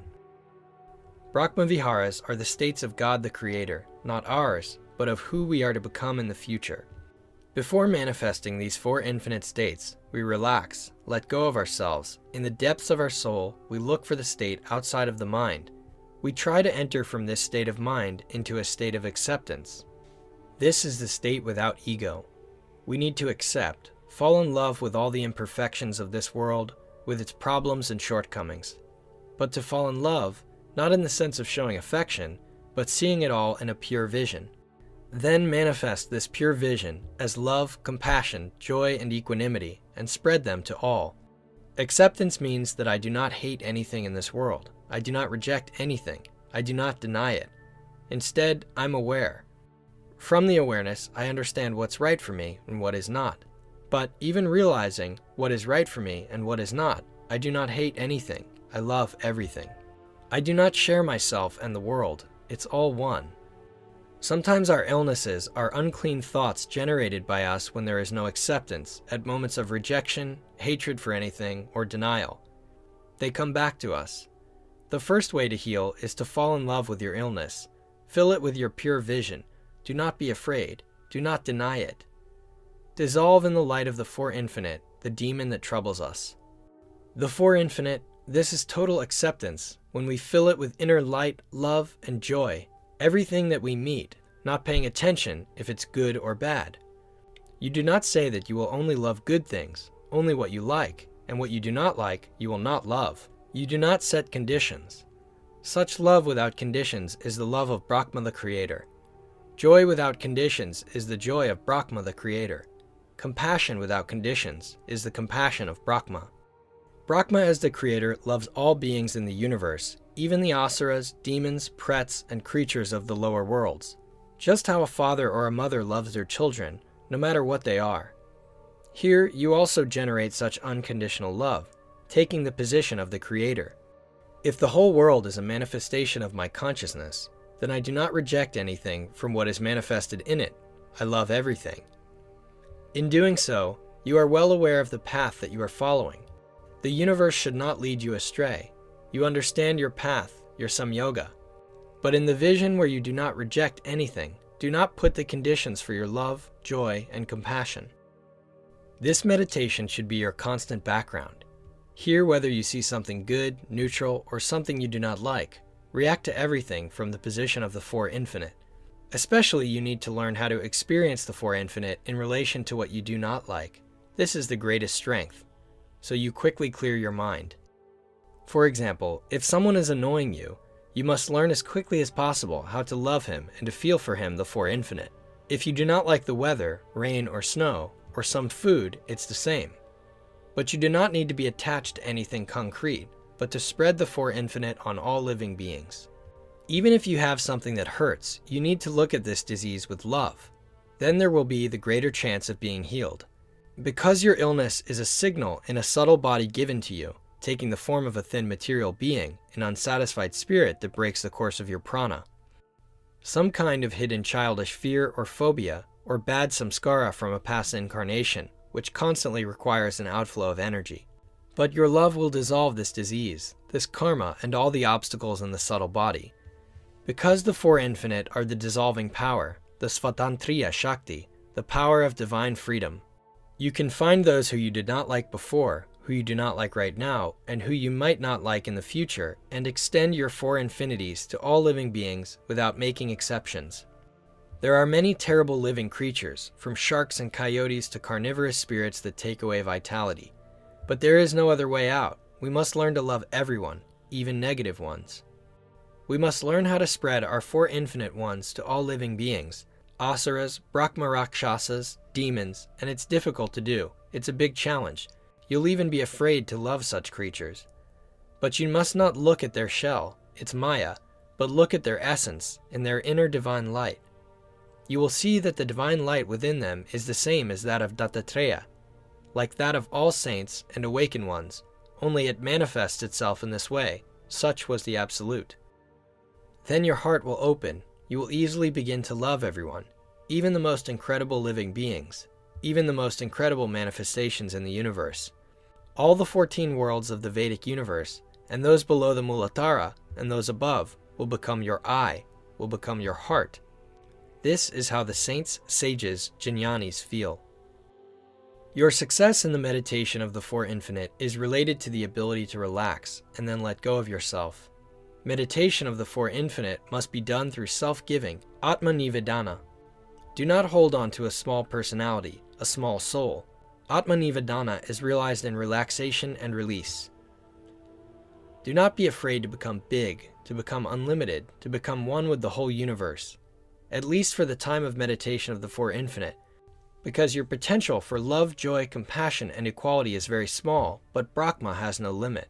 At the moment when you let go of yourself, surrender to divine wisdom, divine will, divine freedom, you eliminate the ego block, the block of the soul and personality. Your inner light, like the divine light, really starts to go out and radiate as the result of you letting go. Inside you, there is already hidden deep good, deep light, deep divinity. Satyam Shivam Sundaram, truth, good, beauty. Sat Chetananda, being, consciousness, bliss. Nityam is infinity. Parapurna is universal integrity. Advaita is universal unity. All these qualities are already hidden inside you. When we relax, let go of ourselves, we let them manifest. Personality, ego, past karma, mind do not allow us in pure vision, and certainly love all living beings. But when we do not listen to them, this unconditionality occurs. The Four Infinite, this is an unconditional love for everything good and everything bad. Through it, you go to a single taste, somarasya. When you finish the meditation and your soul, as before, starts to choose, to divide, you must tell it, do not forget about the Four Infinite. Love everything unconditionally. Take everything unconditionally.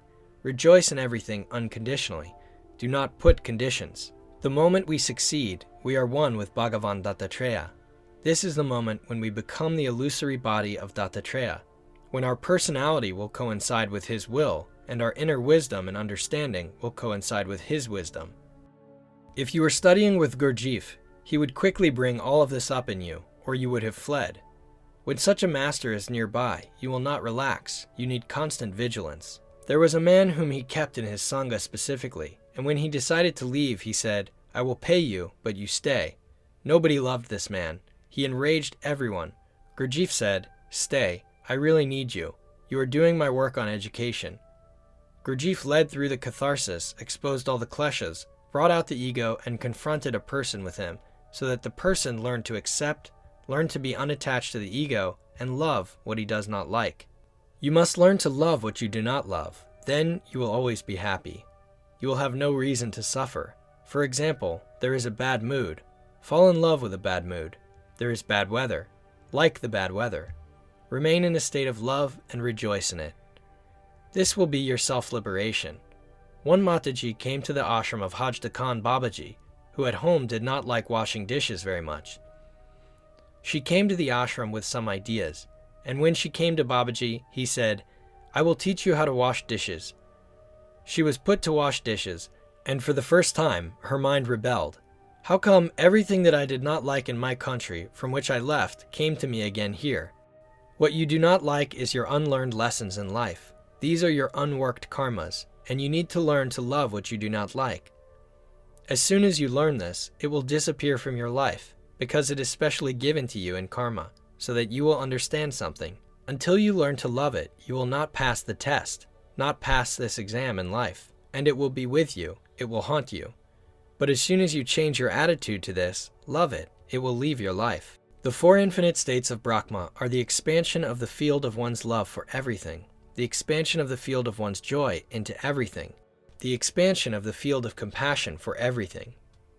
Then comes the equality, the last, the most complex and deepest state, the single taste. Meditation of the four infinite will lead you to the single taste. This does not mean that everything will become somehow indifferent. No, everything will become sacred, divine.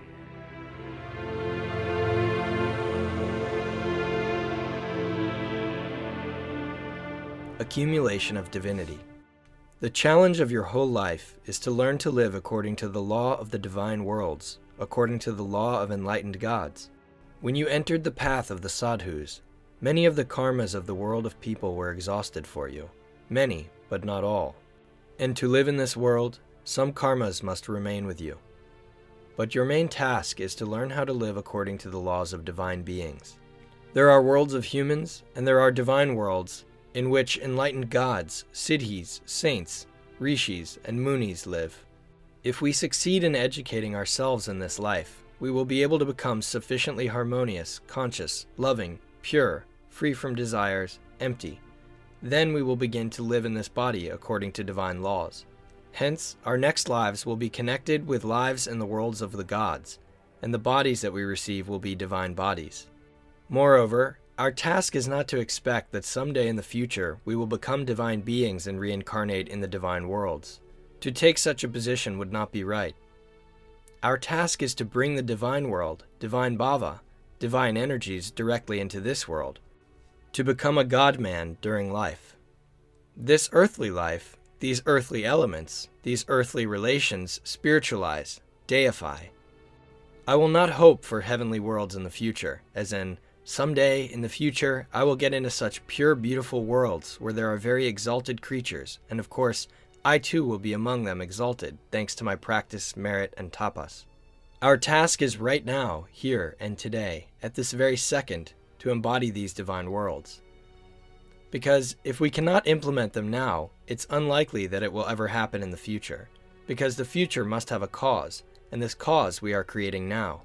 The future is a consequence. Every consequence must have a cause, and this reason must be our present consciousness, our present attitude, our current behavior, culture, the course of thinking, and attitudes.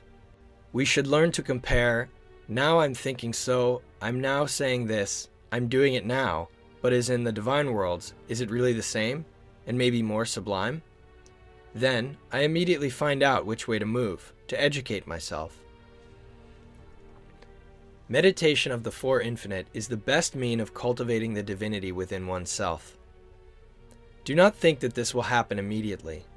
There are several parts inside us. There is an animal part, there is a human part, and there is a divine part. We are a multifaceted creature. The animal part is a body, instincts, rude desires. The human part is an ego, personality, attachments, experience. The divine part is buddhi, atman, and all subtle divine qualities. These three parts are always fighting for their own interests. They are also called tamas, rajas, and sattva. Sattva is the divine part, rajas is human, and tamas is the animal part. These are our inner pashu, vira, and divya. When we meditate, our animal part says, "Let's sleep." The most pleasant thing for the animal part is to sleep. And when they had fallen asleep, she said, "Well, now you must eat." Also, a very pleasant thing for the animal part. If the animal is given free will, it would eat all day and even at night.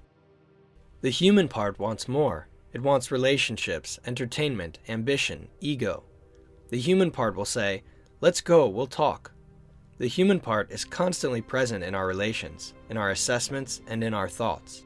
Finally, there is the divine part, our inner divya, our sattva. The human part is built on logic. The animal part is generally no logic, it only wants. But our divine part is built on meditation, on awareness, and devotion. All the highest qualities, love, compassion, faith, devotion, self-giving, this is our divine part, and we must nurture, and develop gradually our divine sattvic part every day. Enlightenment is an entry into the divinity that accumulates and replaces our human and animal parts.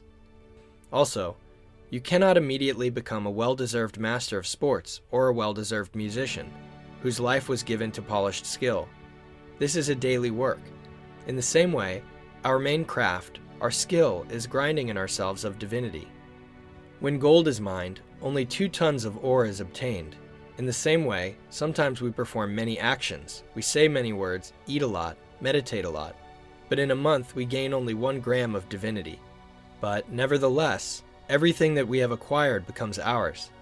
Only 1 gram of many tons, but it's our merit. This goes to the piggy bank. Gaining divinity, divine qualities, is our work, and the divinity itself is our treasure, a jewel. Precious metals are very expensive. They are very difficult to obtain, but even a small piece weighs a lot and is very valuable. So is the divinity. We extract it by bit, by drop, by a slice every day by work. And when this work has become more intense, it is called tapasya. Performing tapasya, you begin to work more ascetically to get more of this divinity. But if we do not work, then the divinity is not extracted, our humanity develops, and maybe even animal nature. In everyday life, we must live in such a way that every day we extract these grains of the divine. Thus, our spiritual path is the acquisition of this divinity, little by little, little by little. Meditation is also a way to obtain divinity. It is not for meditation, but for gaining the grains of divinity. You can sit in meditation for a month and not get anything. You can meditate for a week and get a lot. It depends on many qualities, i.e., it all depends on the quality of meditation. To obtain divinity during communication, to obtain divinity while eating, to obtain divinity in meditation, to obtain divinity in service, to obtain divinity during the reading of mantra, during the bhajan mandala, is your main task. It is a complex alchemical process, internal austerity, antar tapasya. When a person extracts a large mass of this divinity, he gets the right to liberation, the right not to reincarnate, the right not to go to the lower worlds, the right not to answer for karma, not to fulfill karma. He gets the right to enter into the lila, the mandala, the divine mercy, and the pure vision. He is freed from the sinful laws of samsara, therefore he is called mukta. He obtains liberation, moksha. He gets the right to freedom if he has accumulated enough of this divinity. If he has not accumulated enough, then the doors of the divine worlds are locked for him.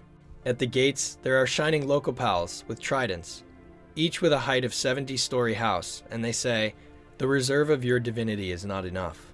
Please reincarnate once again into terrestrial bodies. Try yourself in some other worlds." If your karmic account lacks a balance of divinity, then the soul tries again in the lower worlds, in the middle worlds, in the human worlds. But the irony of fate is that sometimes it even forgets what she was incarnated for, and begins to embody either animals or human karmas.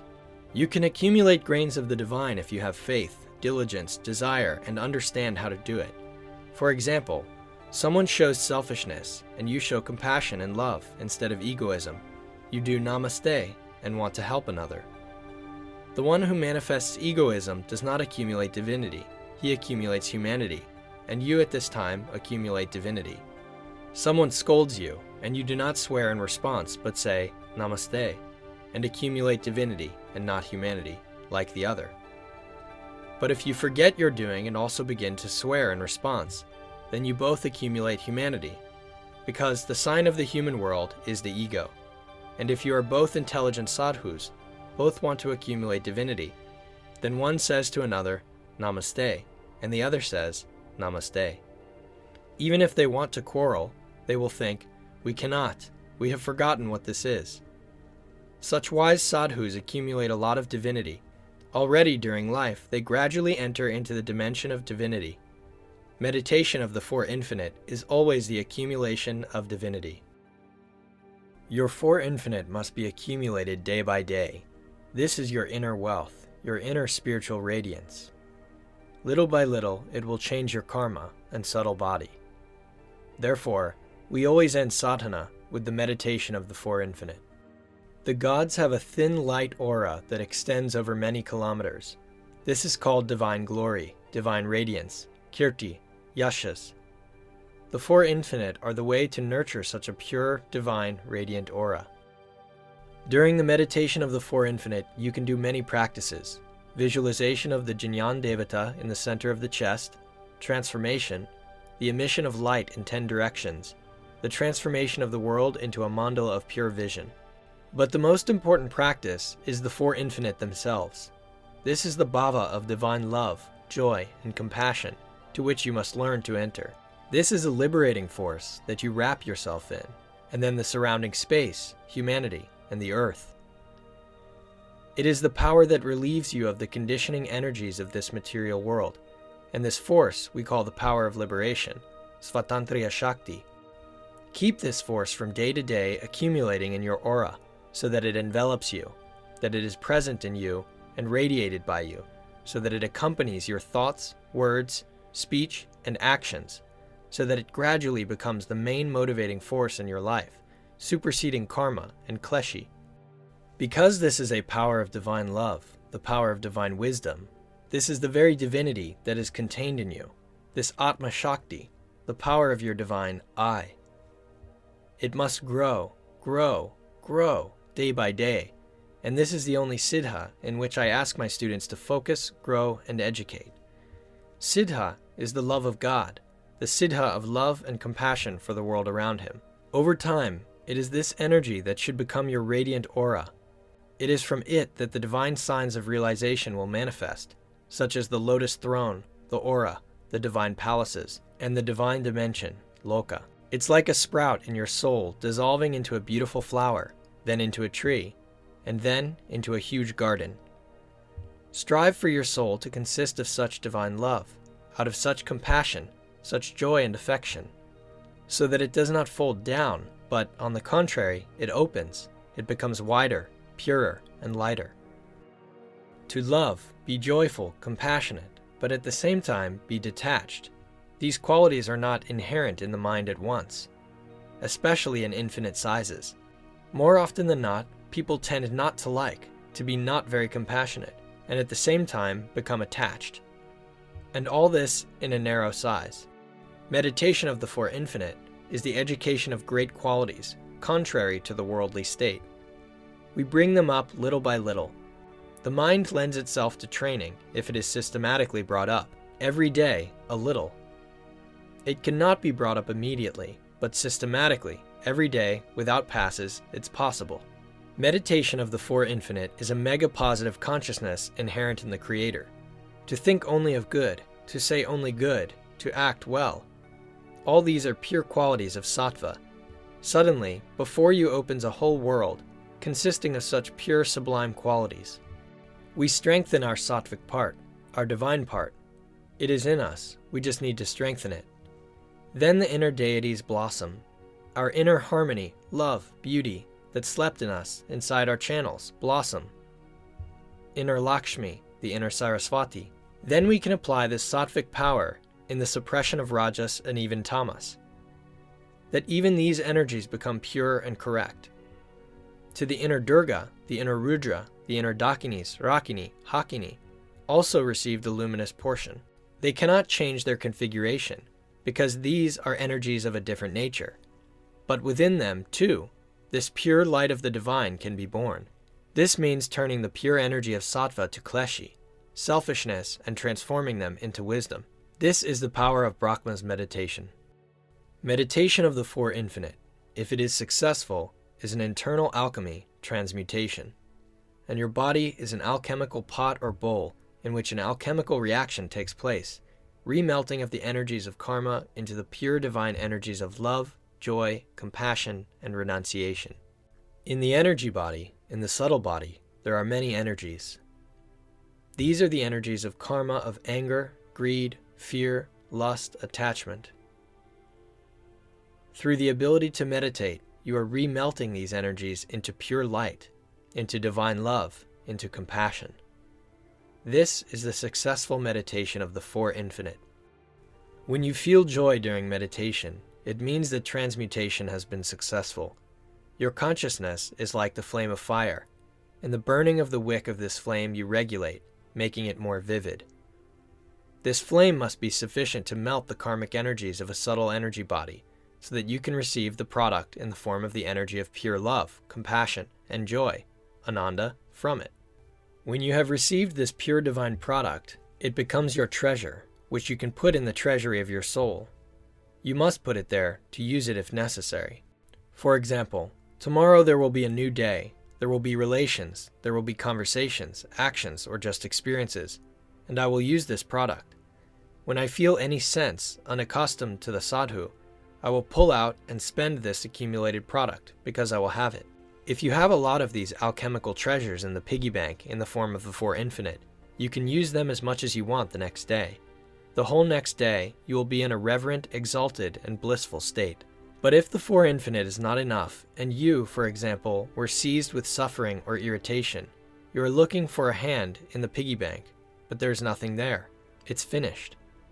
This means you need to sit down again, smelt, make transmutation.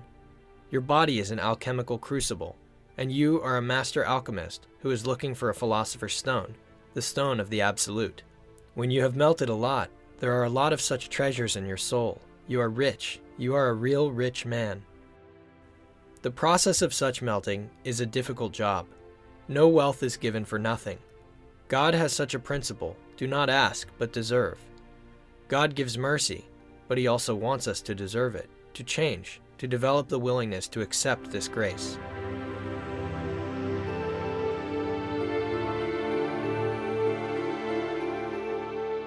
How the Four Infinite create our future. What is the karmic vision of the gods? Remember when you had moments of clarity, love, sublime consciousness, pure vision, and greatness. If this is done not by moments, but by years, 24 hours a day, this will be the karmic vision of the gods. Liberation is the transition to another karmic vision. Your release will come when this condition lasts for you 24 hours a day. The meditation of the Four Infinite that you perform after the Bhajan Mandala is a setting for such a vision.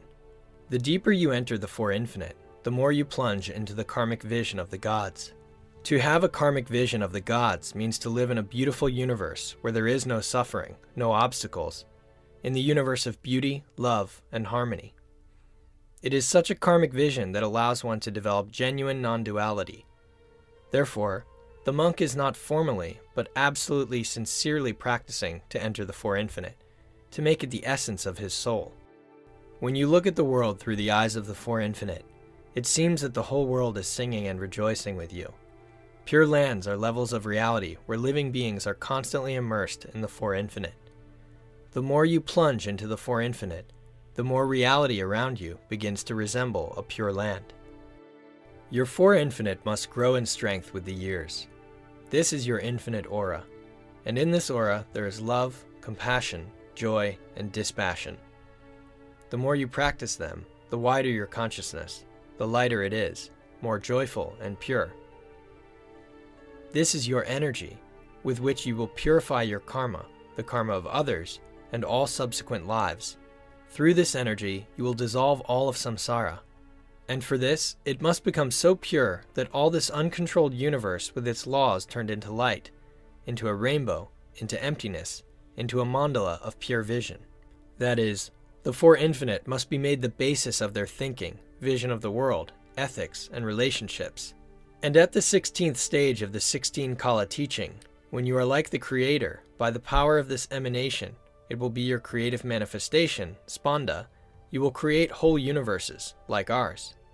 But you are laying the reason for this now, only because you are now meditating the Four Infinite. This is generosity, a broad mindset that does not divide the world into oneself and others. It is compassion, the ability to see divinity in everything, open space, infinite space, pure vision, with divine pride. All sankalpas are included into this sadhana. When we collect all these sankalpas, performing the emission, it will become the Four Infinite. Because of this, in your next life you will have a divine body with an unlimited aura, which is possessed by divine beings. Even in your current life, you will have an infinite aura. Being in a natural state and in an infinite aura are one and the same. Our contemplative practice is the release of inner infinity and its transformation into its infinite aura. Wisdom, faith, devotion, and compassion all arise naturally in the life of every sadhu, if he practices in the Four Infinite and makes them his essence. If we think about whether we have much wisdom, we will see that it is not enough. How much faith do I have? Few. And what about devotion? Weak, quite weak. And what about my compassion? Where did he come from? Because it comes naturally from devotion, faith, and wisdom. One just started to think about it in the 10th year of monasticism. And at first, the main object for my compassion was myself, to myself. If he felt compassion for someone, then only one person, himself. That is how a sadhu analyzes his qualities. But suddenly there comes an epiphany, and we begin to find spiritual eyes and look around. It turns out that there are sentient beings nearby. It turns out that you can love not only yourself. Our eye makes great discoveries. When our heart is cleansed a little, suddenly we discover this source of compassion, this source of love for others, the source of devotion, the source of faith, and the source of wisdom. The meditation of the 4 Brahma Viharas is a real kriya. It is very important. But besides this, that it is kriya, it is also seva. It is a form of service, carrying out the divine will. We purify ourselves, and at the same time we fulfill our dharma, our ministry, our seva, doing our meditation. But it is also a form of our future enlightened activity. That is, all our activity in the future should turn into compassion, become the embodiment of the Four Infinite. We all have future. We all will live many, many millions, billions, quintillions, trillions of years. Not in this body, not in this world, in another, because the soul is immortal. And now we are asking the form of our future enlightened activity, of what we will be doing. We will emit the divine light. We will show our compassion through the emanation of the divine light. This light is the purest essence that manifests itself in the form of boundless love, boundless devotion, boundless compassion, boundless vairagya, boundless joy. It will be the light of the Four Infinite. He will go down from the higher loka, where we will stay when we reach enlightenment. Complete liberation from Tapaloka, Maharloka, Janaloka, Svargaloka. Depending on who chooses from Svetadvipa, maybe from Satyaloka, will go down to where the darkness, tamas and rajas, where the hell is, where people suffer, pretas. It will go as a huge stream. It will take different forms of avatars, lokas, scriptures, monasteries, sutras, tantras, bhajas, sacred syllables, and symbols. It has no limitations on how to manifest himself, but he will go into this very darkness, into suffering, into another's pain, into the tamasic, rajasic part of the Absolute, God, and he will scatter it, liberate, purify, and spiritualize. This will be our service, the transmission of the divine will. What we are now engaged in, cleansing our thoughts, flares, desires, we will do the same in the future, even in billions of years. Only the scale will change. We will no longer have flares, desires, or thoughts, but they will be in living beings suffering in samsara. We will do the same, but on a cosmic scale, Because samsara is inexhaustible, tamas and rajas will always be. There will always be upper and lower worlds, and hence there will be beings suffering in them. We established a connection with the saints of the refuge tree, received blessings, their mercy, anugraha, and as the guides of this mercy, we now extend their blessings to the world, outward. We are representatives of saints in this world, representatives of the sanctuary.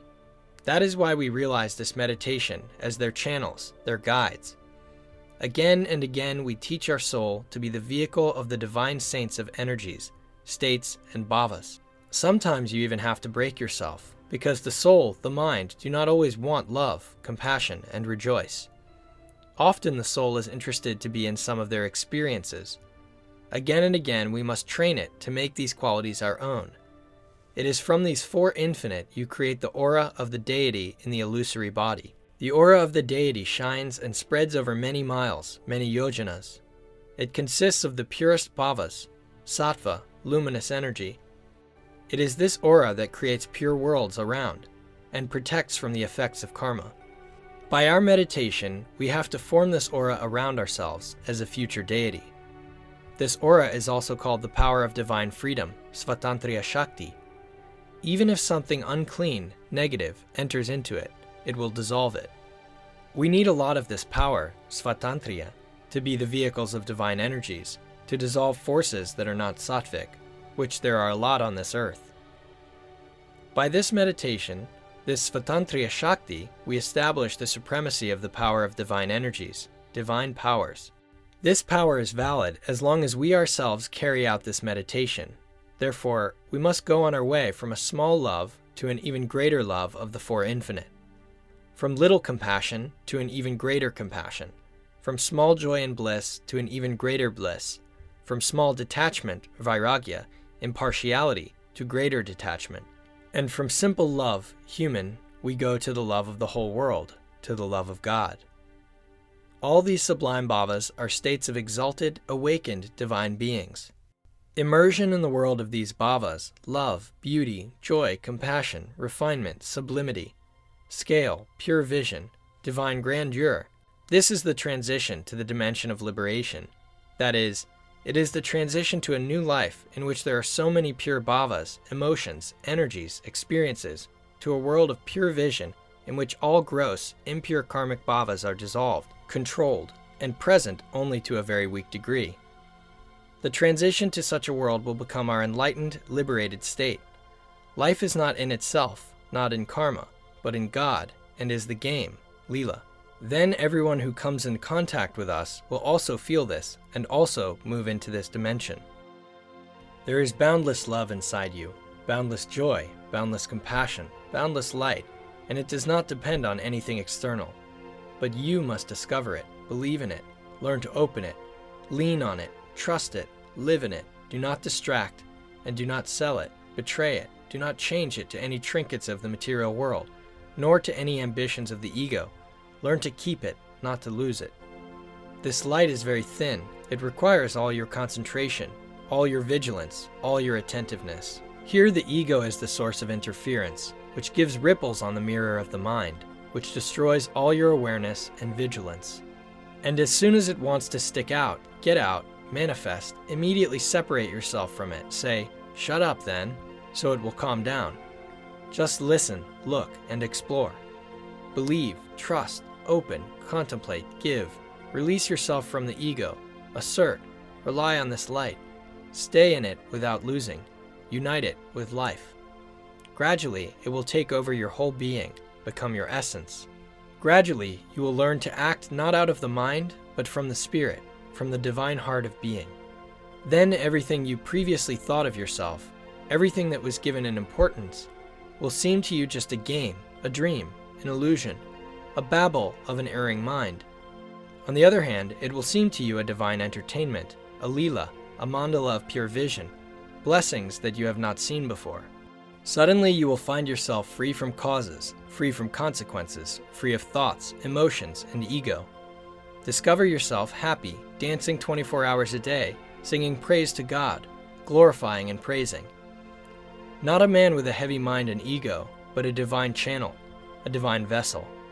Suddenly, you will find that it has always been inherent in you. The task and meaning of your whole life is to deepen it, to absorb it more and more, to enter this world into this beautiful universe, in which your master, all the masters, all the holy refuge tree, all the gods have lived for a long time. Life without the ambitions of the ego, without claims, without pride, without attachments, without clinging, without fear, without hope. Life is not like doing, but as a game, as a dance. Life is not as the embodiment of personal goals, but as the carrying out of the divine will. Life is like a fountain of divine happiness, and not as a search for an unsatisfied mind of one's own imagined self-realization, proceeding from concepts. Life is not as a claim, but as a gift of a loving heart, like flowering, as compassion for others. Life is not as an insult, but as gratitude. Life is not as a claim, but as palms folded in prayer, non-stop from second to second. All this is the Four Infinite. We try to tune into these states, wrap ourselves in them, and at least slightly emit into the world, so that others feel it, taste that there is a divine light.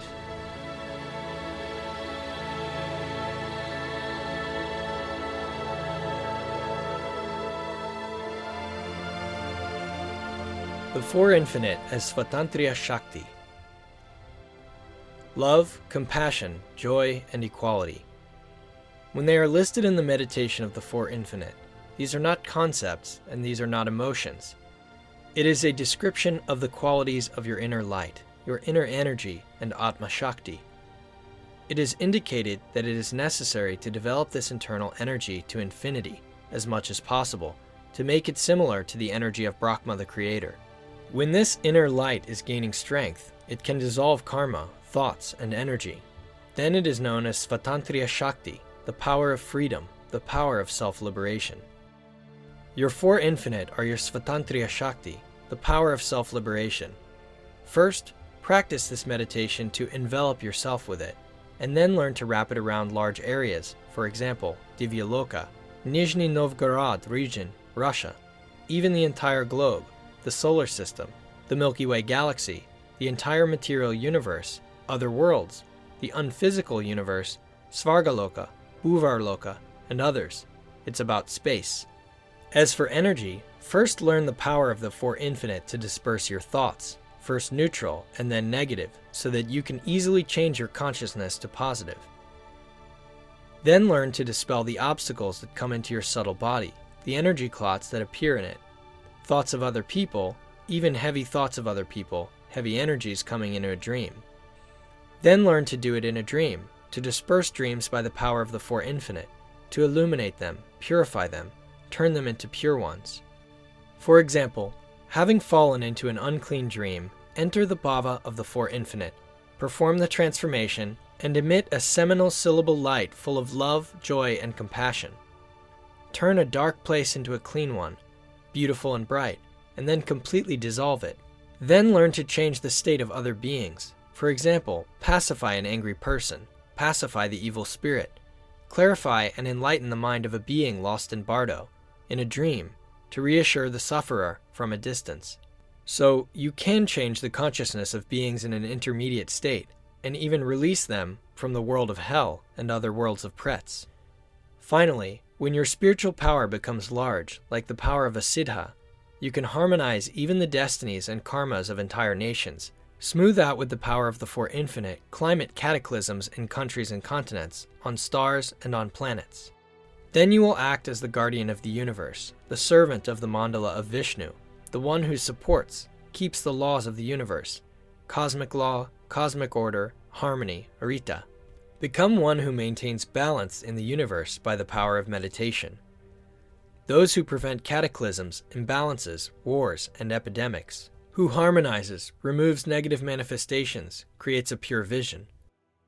To those who are the vehicles of the sustaining energy, Sthiti Shakti, one of the powers that are inherent in Bhagavan Dattatreya will become inherent in you as his illusory body. First, the Four Infinite, Four Brahma Viharas for you are just words describing meditation. Then it's a technique that you just try to do, as expected. Then these are exalted emotions that open in your soul, which will envelop your soul and even try to radiate them. But then you discover the source of these exalted emotions, and the Four Infinite become a pure, divine light. This is a wise, luminous, divine power that comes from the very heart of your chest, from the place where the higher I resides. And in the ability to awaken this force, to discover, to emit it, you have been training all your life, from the very beginning. For this power to grow, it is necessary to create the right motivation. I will use this power for the benefit of others, for the benefit of the enlightenment of all living beings. With its help, I will save souls from hell, heal the subtle bodies of the suffering in Bardo, in dreams. With her help, I will pacify the restless minds of the beings of samsara. This is not my power. It's the power of the saints, the power of Bhagavan Dattatreya. It's the power of liberation, Svatantriya Shakti, and the power of enlightenment, Anugraha Shakti. In order for this power to awaken in you, you must constantly remember compassion, dedicate yourself to the good of living beings, create motivation and practice. I practice for the benefit of enlightenment, the liberation of all living beings. Now this power is very small and weak, but in time it will truly become your siddhi. This relative world is dual, unfortunately. The world of Advaita exists only in the pure view of Advaita. It is only necessary to take a slightly more relative point of view. We will always find in this world Shiva and Shakti, Jiva and Atman, Purusha and Prakriti. The vision is always different from the behavior, and if so, then the light and darkness exist, and good and evil, demons and gods, and tamas and rajas.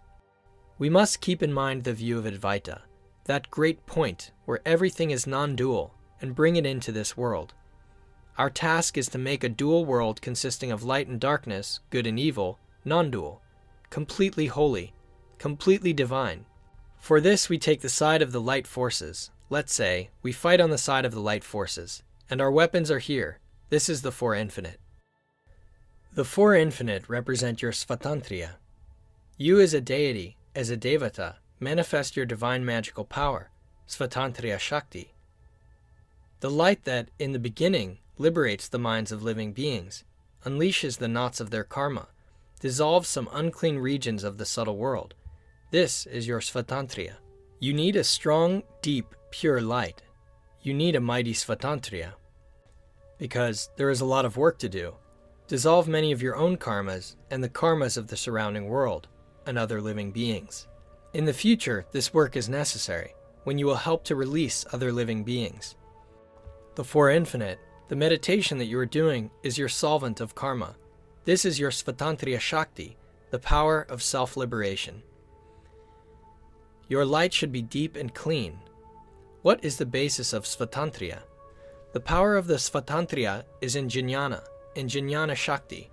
Jnana is wisdom, and Svatantriya is the ability to apply wisdom, the ability to liberate oneself from karma through wisdom. Your light will be pure, powerful, only if you are rooted in Jnana, if your Jnana Shakti is strong. The strength of the inner space, the power of inner bhava, that's what Jnana Shakti is.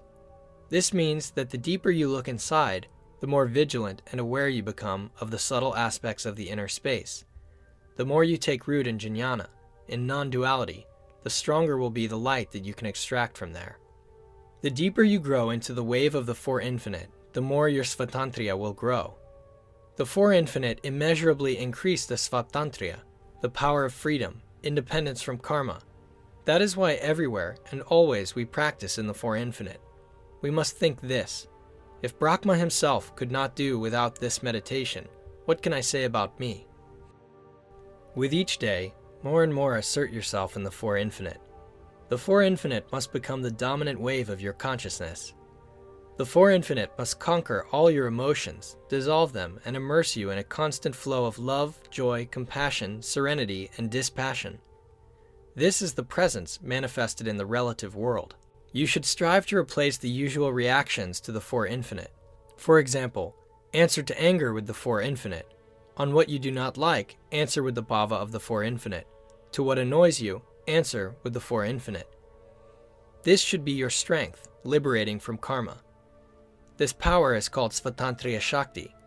It is with the help of it in the future that you can save spirits from Pretaloka, pull sinners out of hell, dissolve unclean areas, and turn them into pure lands. It is the Svatantriya Shakti that will become your inner luminous power, a light-bearing aura in the subtle dimension from which various miraculous powers will manifest, the main of which is the power of blessing. To be in the presence of the divine and in the state of the Four Infinite are the same thing. To radiate, emit light, subtle, divine, infinite states is such an important siddha that you need to continue to develop constantly, which you will need in the future. It is with its help that you can direct souls in an intermediate state to higher worlds, free them from infernal dimensions, appease demons, create the whole areas of pure vision. Svatantriya Shakti is a very important force for a yogi. Meditating, we train our Svatantriya. We need to develop it so that it becomes as strong and powerful as Brahma's. To the power of light, love, compassion, joy, and equanimity, we were able to melt the impure kleshi to free the minds of the darkened beings of the subtle world. If it's hard for you, you can take turns to update each of these states, each bhava, but you can simply merge these four qualities into one pure wave. This is such a kind, powerful force. When washing dishes, practice the Four Infinite. When you eat, go, practice, combine your contemplation with them. Make it your permanent worldview. Perform from these states all practices, all kinds of service. Connect them with words, thoughts, and actions, and see what happens. Your whole life will be filled with blessings. Then learn to make the Four Infinite strong, so that their light can dissolve karma, obstacles, pacify the demons so that it has the power, holy power, so that you can surround yourself like an aura, an invisible tent, envelop them with others, a large number of people, even a whole country to take under protection. Here you will have siddhis like siddhams of the gods, siddhis Svatantriya Shakti. Sincerely wish each good, starting from the Four Infinite. This should be your support, your foundation in relationships, in contemplation, and in behavior. Your power of the Four Infinite, Svatantriya Shakti, will awaken in the flow of your mind the inner deities, create inner angels, light spirits of helpers who will protect you, help you in spiritual life. This power will protect you and bless others who, when you advance in the spiritual life, become your retinue, will surround you as the central deity in the mandala of pure dimensions. Your retinue will be born by your Svatantriya, your Four Infinite. You will nourish these deities with your light as the central deity. Through the Four Infinite, gradually become saturated and more saturated with harmony, purity, sublimity, beauty, love, compassion, grace, and flowering, again and again, again and again.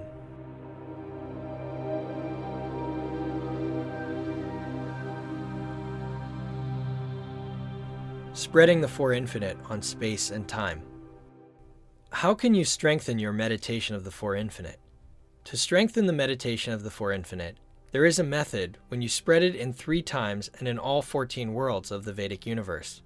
To extend it to 3 times means to realize that the meditation of the Four Infinite must purify not only this life, the present, but also your past and future. When you meditate, you start with real life.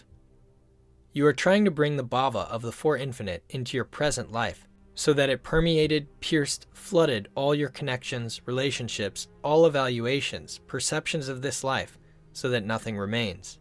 But when you permeate the Four Infinite in this life, you will see that your present life is not everything. Your life has roots, and these roots grow from the past. That the past largely determines your present life. Maybe you do not realize this, but you are a product of your past. It is not enough to purify this life. You need to direct the rays of the Four Infinite in past lives. Then you need to remember all the experiences in this life, and then mentally tune into a whole corridor or a number of your past incarnations. To direct the light of the Four Infinite in hundreds of thousands of years ago, millions of years ago, quadrillions of years ago, into a decillion years ago, etc. In the past we made a lot of mistakes, different sins, showed disharmony, anger, and malice. This is logical. If we did not, we would now be sitting in heavenly places, not in samsara. We showed it by ignorance, without understanding anything. But now we understand everything. We have the instructions of the Vedas, the saints, the Guru. We are armed with knowledge. We must use this present moment to correct past mistakes. And we send a powerful impulse to the Four Infinite into the past.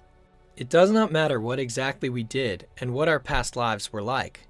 This present moment is the point of our awakening, and we need to send this impulse in time even before the creation of the universe.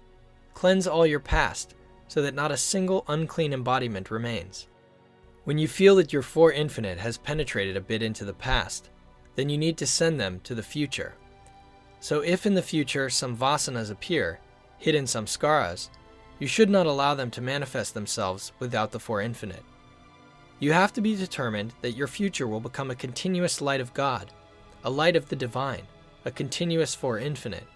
There will be nothing negative, disharmonious, selfish, but on the contrary, everything will be imbued with divine love, divine harmony, holiness, joy, compassion, and renunciation, equanimity, and a single taste.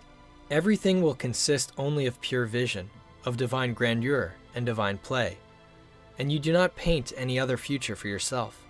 Thus you distribute endless meditation of the Four Infinite 3 times. Then Kala Bhairava, the time that brings change, can no longer deceive you, immerse you in samsara. Maybe someone in a past life was some ferocious king and punished his subjects. Maybe someone was a thief. Maybe someone was just an amateur to stop, fight. It's all not important. From this point of your wisdom, you create yourself pure, divine, harmonious. Maybe someone in the past was a Gandharva, a heavenly deity in the Indra region, but then something began to play in him, made him a mistake, got reborn, did not have enough of the Four Infinite, did not have the breadth of the soul. And so all these errors, all these subtle karmic knots that invisibly present in your body, all these subtle threads that stretch from the past to the present, are weaved into the pattern of your future, forming new lives and potential. You must dissolve all of them and clean with them the Four Infinite. Then there will be no future incarnations beyond divinity, only in the divine form of the divine illusory body, only in the enlightened state. When you succeed in meditating the Four Infinite on the scales of the earth and our universe, in the emanation of light, you can go on to the next practice. Visualize the 14 worlds of the Vedic universe in front of you. We are in the human world, in Burloka. The astral world is Bhuvarloka. The upper astral world is Svargaloka, where the gods live. Even higher is Maharloka, the seat of the saints, Jnanaloka at the top, the seat of the Siddhas, Tapaloka, the habitat of yogis, and Brahmaloka is the habitat of the great gods. Also, you need to remember the structure of the lower worlds, representing the worlds Mahatala, Rasatala, Patala, Tatatala. Remember where everyone is. Present all the 14 worlds of the Vedic universe in front of you, and presenting himself in the middle as the inhabitant of the earthly plane, Burloki, to emit light on all the 14 worlds. Imagine how under the influence of this light, the lower worlds, Patalaloka, are purified, how gradually they are saturated with light and transformed into a dimension of pure vision, mandala. During this meditation, think not only of your Four Infinite. Try to understand that all the others around you also have Four Infinite states. Try to synchronize with the general wave. Become one with the field of the Four Infinite and all Sangha. Then your meditation will greatly increase. Feel that you are not meditating alone, that you are a collective field of the Four Infinite. Then also feel that not only we meditate here in Divyaloka, but also many saints, siddhas all over the world emit waves of the Four Infinite for the benefit of all living beings, the saints in the Himalayan caves, the Kailas mountains, the Damodar Kunda, and other places. All of them also possess immeasurable states, the Four Infinite states of Brahma. Then try to feel that all living beings who have enlightenment in Priti's Loka, Svargaloka, in other higher regions, in Maharloka, also perform this meditation, and join this huge field of the Four Infinite. Finally, try to feel that Brahma, the Creator, possesses the strongest states of inner light, love, compassion, joy, and equality. That is why meditation is named after him. These are the 4 types of Brahma Samadhi, and the source of this light is Brahma the Creator. Dattatreya in the aspect of the Creator is located in Brahmaloka, Satyaloka, the highest of the 14 worlds of the Vedic universe. And join this field of the Four Infinite Brahma. Thus, you will feel that the entire universe is permeated with the waves of meditation of the Four Infinite. Do not meditate alone. Meditate with the refuge tree, along with the entire universe.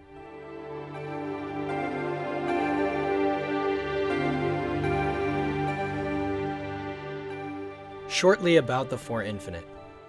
Sending your love, joy, compassion, and equanimity to the world around you, to others, is the best way to get rid of your own selfishness, ignorance, your own anger, pride, affection, and hatred.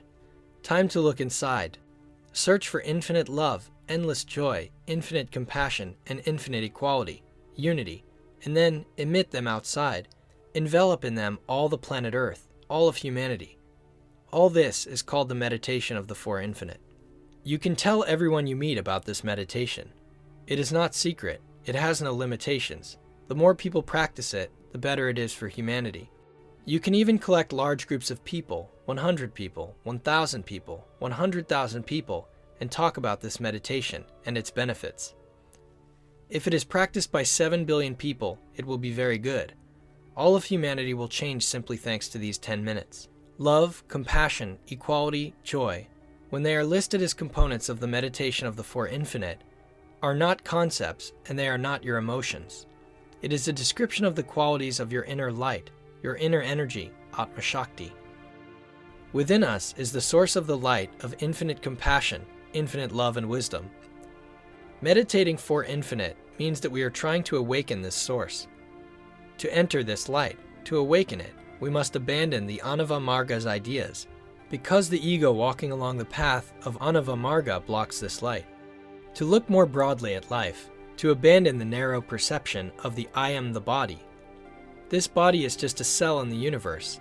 I am the whole unlimited universe. If you want to be happy, think of others more than about yourself. This is a recipe. The Four Infinite is to follow this through meditation. It means changing your psychology from loving yourself to loving others, and spreading this love and compassion. Meditation of the Four Infinite, which we do every night for 14 years now, is our form of worship, a form of divine service. This is our seva. In the world there are many forces of darkness, tamas, and rajas. By meditating thus, fulfilling the divine will, we become servants of the divine light, sattva. Through us, God harmonizes, balances this universe through our meditation. In life, in general, there are no problems, but it happens that there are four infinite ones. And if you think that there are problems, remember this expression.